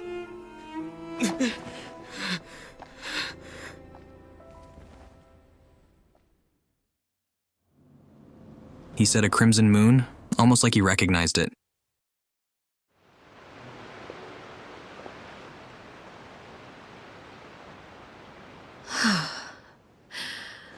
I believe we can end things here. It's not often that we get to enjoy the company of guests, after all. We wouldn't want things to get too out of hand. I feel like things got pretty out of hand. Brother, are you all right? Lenny. Given that I am the victor of this duel, as agreed, the punishment stands. No! I never thought things would end like this. However, everyone involved in the duel demonstrated a remarkable level of strength and determination. In light of this, I'm prepared to change the method of execution. Elwar, the bottled flames I gave you for safekeeping. Do you still have them? Yes? I wasn't sure what they were for, but I've kept them super safe. I didn't lose a single one. Wonderful. Then, in just a moment, I'll have you administer them. Bottled flames? Indeed. They're the product of a secret experiment. Under certain special circumstances, flames can be extracted from my person and preserved. Once ingested, searing pain will spread across every inch of your body. No harm will come to you physically, but your memories will be burned away. If you can withstand the pain, when you awake, you'll have forgotten everything you know about the House of the Hearth, and will be expelled from the organization. In other words, administering this concoction will kill the version of you that grew up in the house, and give you a new identity. So that means the young man that I thought looked familiar, the one who's selling newspapers in the Palais Mermonia, he must have been the same dude we saw in the list of executions. He wasn't killed at all. Memory is a mysterious thing indeed. Losing a portion of your memories will alter your sense of self. No. If my understanding of the Knave is right, she really thinks of that as killing him. The guy that lived in the House of the Hearth is dead. The one that remains is simply a normal person living out his life with his beloved. Even so, it's much better than actually ending their lives. So, you're just letting us go, Father? You misunderstand. Memories are extremely important. Once consumed by flame, the version of you standing before me will die, and our secrets will die with you. So no, I don't intend to just let you go, because the person who survives will be nothing but a stranger. Even so, I won't have to live in fear anymore. I'm sorry, Father. I'm sorry I let you down, but I really... Don't cry, Filial. You haven't left the house yet, so there are still rules to be followed, yes? Remember what I taught you. Anger makes you impulsive, sorrow causes you to waver. Don't let yourself be controlled by your emotions. Of course. I'll remember. Dry your tears, and go pursue the life you really want. Yes, Father. Chaplot, Foltz, Elwar, take them back to Poisson. And bring Linny and the others as well. I prepared 3 extra vials of bottled flames. As for whether to take them, the choice is yours. Goodbye, children. The next time we meet, I will no longer be your father. Thank you for all you've done for the house. I hope you have bright futures ahead of you.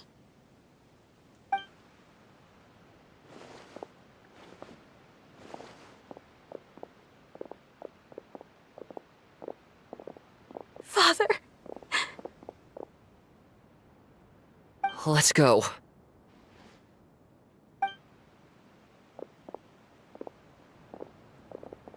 Here, grab my arm, Linny.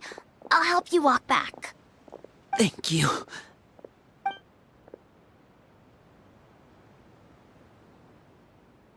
Clairvy.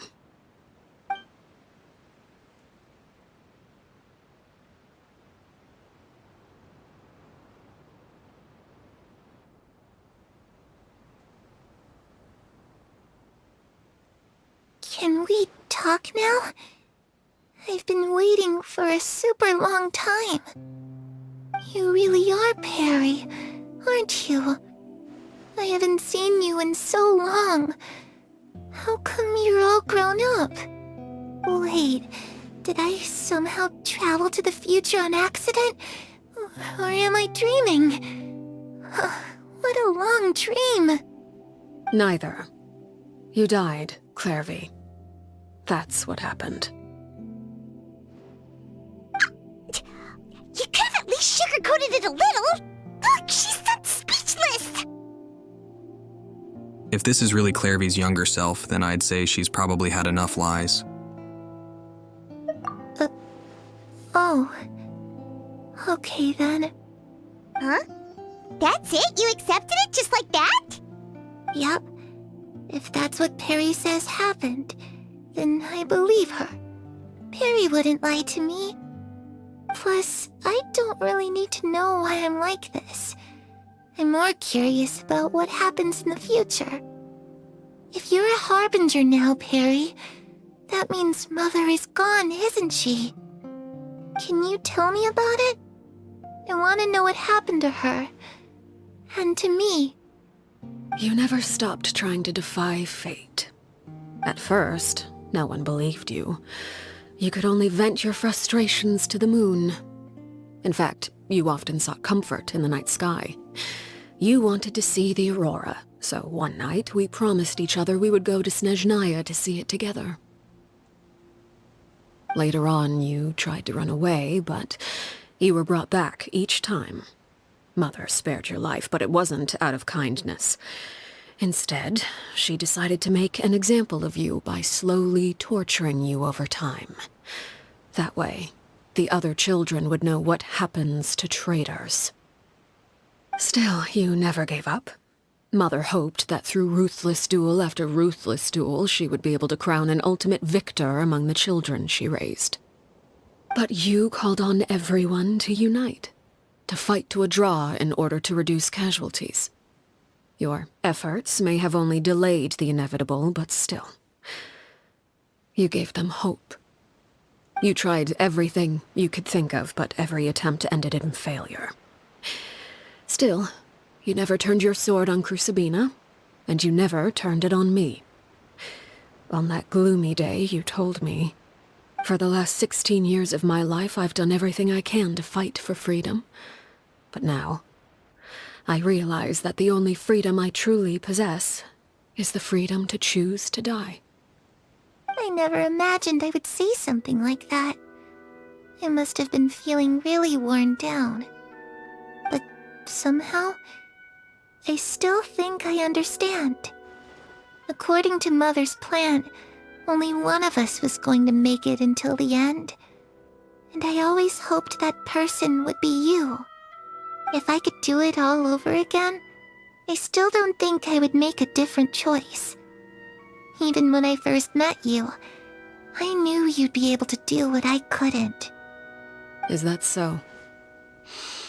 Even now, I'm not sure I truly understand what kind of freedom you were trying to pursue. But as the head of the House of the Hearth, and as the children's father, I've tried to give them the most basic of freedoms. The freedom to choose their own fate. It's something I discussed with the Iudex of Fontaine. The children who want to leave the house will have their memories wiped clean of all secrets pertaining to the organization. In return, they will be allowed to live a normal life in Fontaine without being prosecuted for their past. Of course, I won't simply hand freedom to them on a silver platter. They have to fight for it and prove themselves worthy of it. Only freedom that is earned has true value. That's more than enough. That's exactly the kind of life I was fighting for. You know, Perry, I think you're a pretty amazing king, and a really great father, too. I'm really happy that you're the one who took over the house. I guess I do have one regret, though. I still haven't seen the outside world. Well, it just so happens that our dear guests over here have been to many nations and traveled to countless places. Perhaps they would be willing to tell you what the outside world is like. Really? Of course! We've traveled all over the place. We've got so many stories, we could probably talk your ears off for 3 days straight!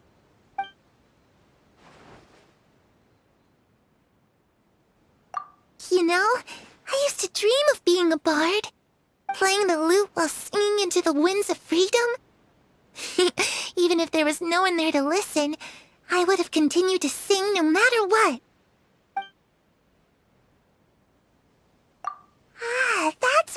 where it comes from. I never knew that before. If I had Signora, I would buy 3 new dresses. One for me, one for Perry, and one for Mother. It's just too bad Perry doesn't like wearing dresses. And Mother, well, she probably wouldn't accept something like that either. I guess I'd just have to keep them all for me then. I could wear a different one every day.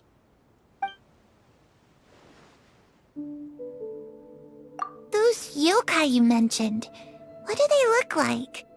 I once saw a drawing of this one guy with horns on his head and a super scary face. Are there any yokai like that? Oh, sounds like you're talking about an Oni. Yep, we've met one, and let Paimon tell you, they're not nearly as scary as they look. I was always too afraid to skip Mother's fighting lessons. But at the academia, I bet you could do all sorts of secret things in class. Things that have nothing to do with studying. I'm just kidding. Being able to study whatever you want without having to fear for your life actually sounds pretty great.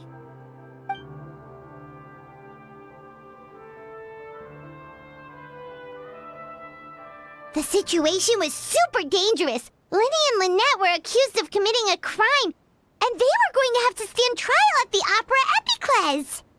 Oh no! That must have been hard for all of you. What happened next? Don't worry, we were able to turn the situation around super quickly. All thanks to Detective Paimon, of course. Oh my god, those glasses. How'd you do that? Come on, tell me. Okay, so it was like this. After the failed magic show, we rushed to the scene and... Clairvy is listening really intently to Paimon's story about our time in Fontaine. She seems really happy, like all her troubles have been forgotten. Maybe this is the first time she's ever been able to fully relax, but I'm not sure how long this moment can last. Shadows don't have the capacity to learn or grow. Any new information they encounter is quickly forgotten over time. As time passes, she'll probably forget everything we've told her and go back to being that scared little girl who could only hide in the shadows. Huh. I was so busy thinking, I almost didn't notice. The sun has risen.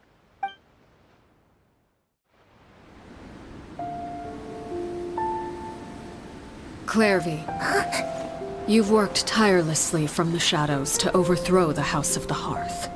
Now, by my authority as the Knave, I shall announce how this matter ends. You are hereby expelled from the House of the Hearth. You are no longer tied to this place, nor are you bound by its rules. You're saying that I can finally leave? I get to experience the outside world as well? Oh, I almost forgot. There's no getting older for me. Still, seeing who you grew up to be makes me really happy, Parallel. Take care of yourself. Goodbye. May we meet again someday.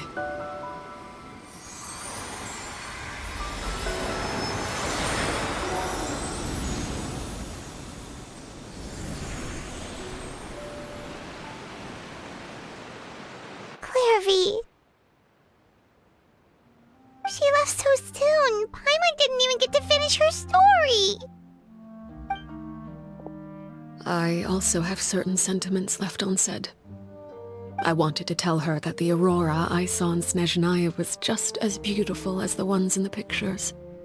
But a shadow's memories reset at dawn. Had we delayed any longer, we wouldn't have had the time to say goodbye. Whatever regrets may linger, let them be lost to the coming of a new day. Father? It's Linny! Hey, Linny!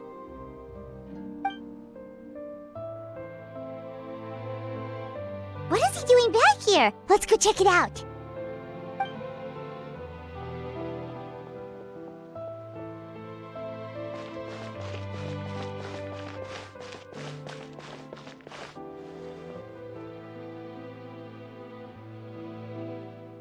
Father, the bottled flames have been administered. Filio and the others have left the house. And you? What have you decided? Thank you for giving us that choice, Father. But we never wanted to leave the house. It's the only home we've ever known. Lynette and Fremine feel the same way. They're recuperating back at the Hotel Bouffe d'été. But I decided to come back and tell you where we stood. I'm sure you're well aware of the expectations I have for you. I want you to follow in my footsteps and become the next king of the house. Yet you seem to have different ideas. I must admit, I'm rather surprised by your decision to stay. There's nothing wrong with choosing to live a quiet life. Leading this organization is a heavy responsibility, one not so easily carried by someone forced onto the throne.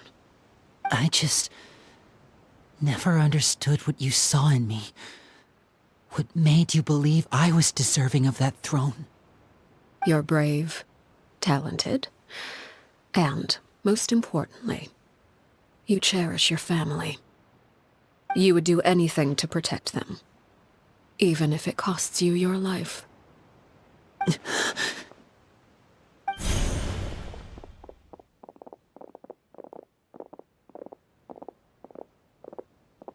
Speaking up back there was so brave of you, Linny. It's all thanks to you that we were able to convince Father to back down. You're a hero, Linny. Hero? Father is the real hero. Had Father gone all out during the duel, there's no way I would have walked away with my life. She must have had it all planned from the beginning, from the very moment she suggested a duel. I'm not deserving of that title. I'm not strong enough or smart enough. You're wrong. In my opinion, all you need to be deserving of the throne is conviction and the necessary strength to act on it. We may have different ideas of what it means to be a family, but you can hardly be said to lack conviction. What you truly lack is strength. For someone of your talent, though, that's something that will come with time. Even without that strength, you still chose to face me in a duel, even though the odds were stacked against you. That capacity to honor your convictions is what I truly see in you. Father. No one knows what the future holds, what tragedy or triumph may be in store. Being at the head of this organization requires the strength of will to face whatever comes. Caution will only hold you back. If reaching a certain standard were required to go after what you want, I would never have succeeded in killing my predecessor. Back then, there was still a considerable gap between our abilities. Strength may decide the ultimate victor, but those who let a lack of strength dictate their decisions or undermine their convictions will never be worthy of the throne. I understand, Father. Thank you. Children must grow up to surpass their parents. Only then can a family continue to flourish. The road ahead is not an easy one, so I'll ask you one last time. Are you certain you want to stay? You've done so much for me, Father, and that kindness must be repaid. Plus, with Project Stuja at hand, there are many dangers ahead, and I, for one, don't intend to back down. Protecting my family at all costs. That's my conviction. Then you're welcome to stay. As for Project Stuja, you need not be too concerned. If those cowardly businessmen and heartless dignitaries try to take us down, I'm prepared to teach them a lesson. Having members who longed for the light was our organization's last weakness. With those members no longer among our ranks, the House of the Hearth is like a spider hiding in the shadows. We need only wait for our prey to come to us. At present, our imperative is to use their plan to our advantage. In doing so, a crimson moon shall rise amid the frigid blizzards of winter. No demonstration of loyalty shall go unrewarded, and no sacrifice shall be in vain. As for the two of you, whether we meet again as friend or foe, I'll remember the camaraderie we shared in this moment. No matter how arduous the journey ahead, I hope we both reach our desired destination. Didn't Linny say that Lynette and Fremine were recovering at the Hotel Bouffe d'été? Oh, Paimon wonders how they're doing. Maybe we should go check on them. Oh yeah, I remember what I was gonna say. Yeah, the Traveler. The Traveler seemed to recognize that red moon. I was wondering if maybe he's had his memory as altered. He mentioned something like that whenever we were talking to Nahida at one point.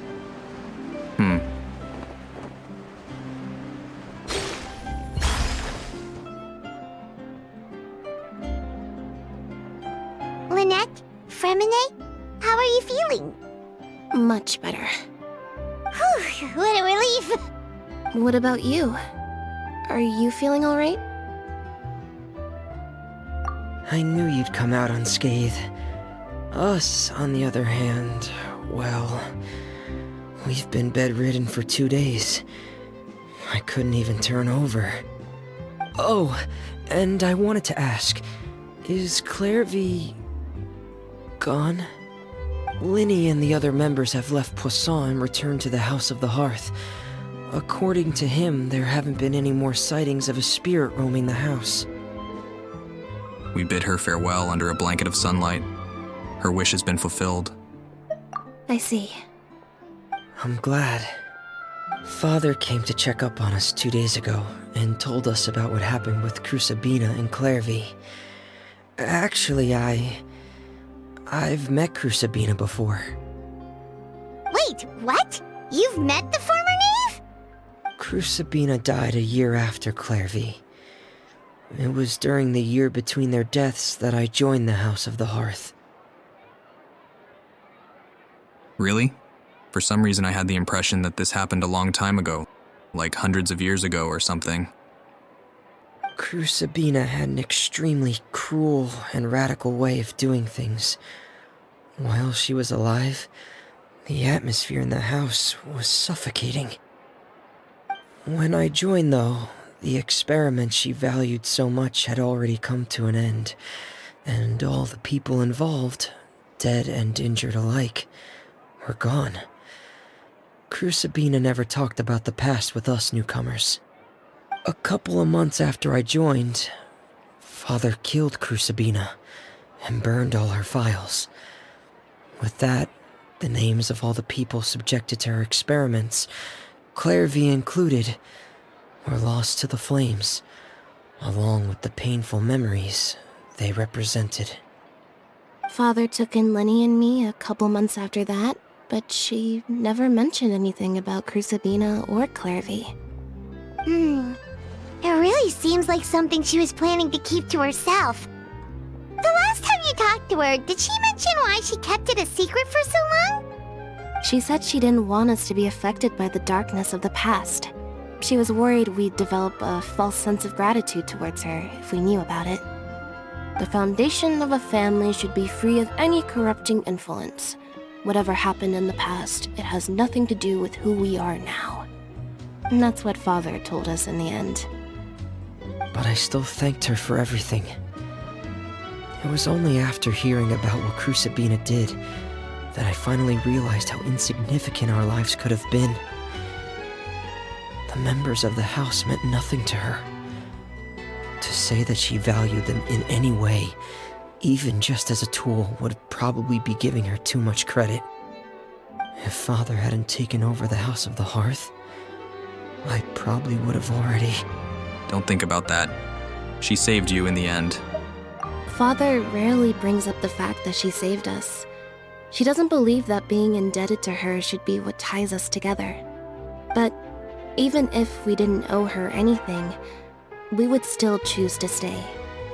Because this is our home.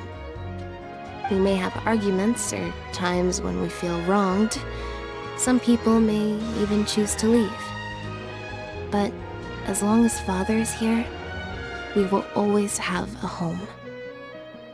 Whether the path before us is bathed in sunlight or shrouded in shadow, we'll follow Father wherever she chooses to go.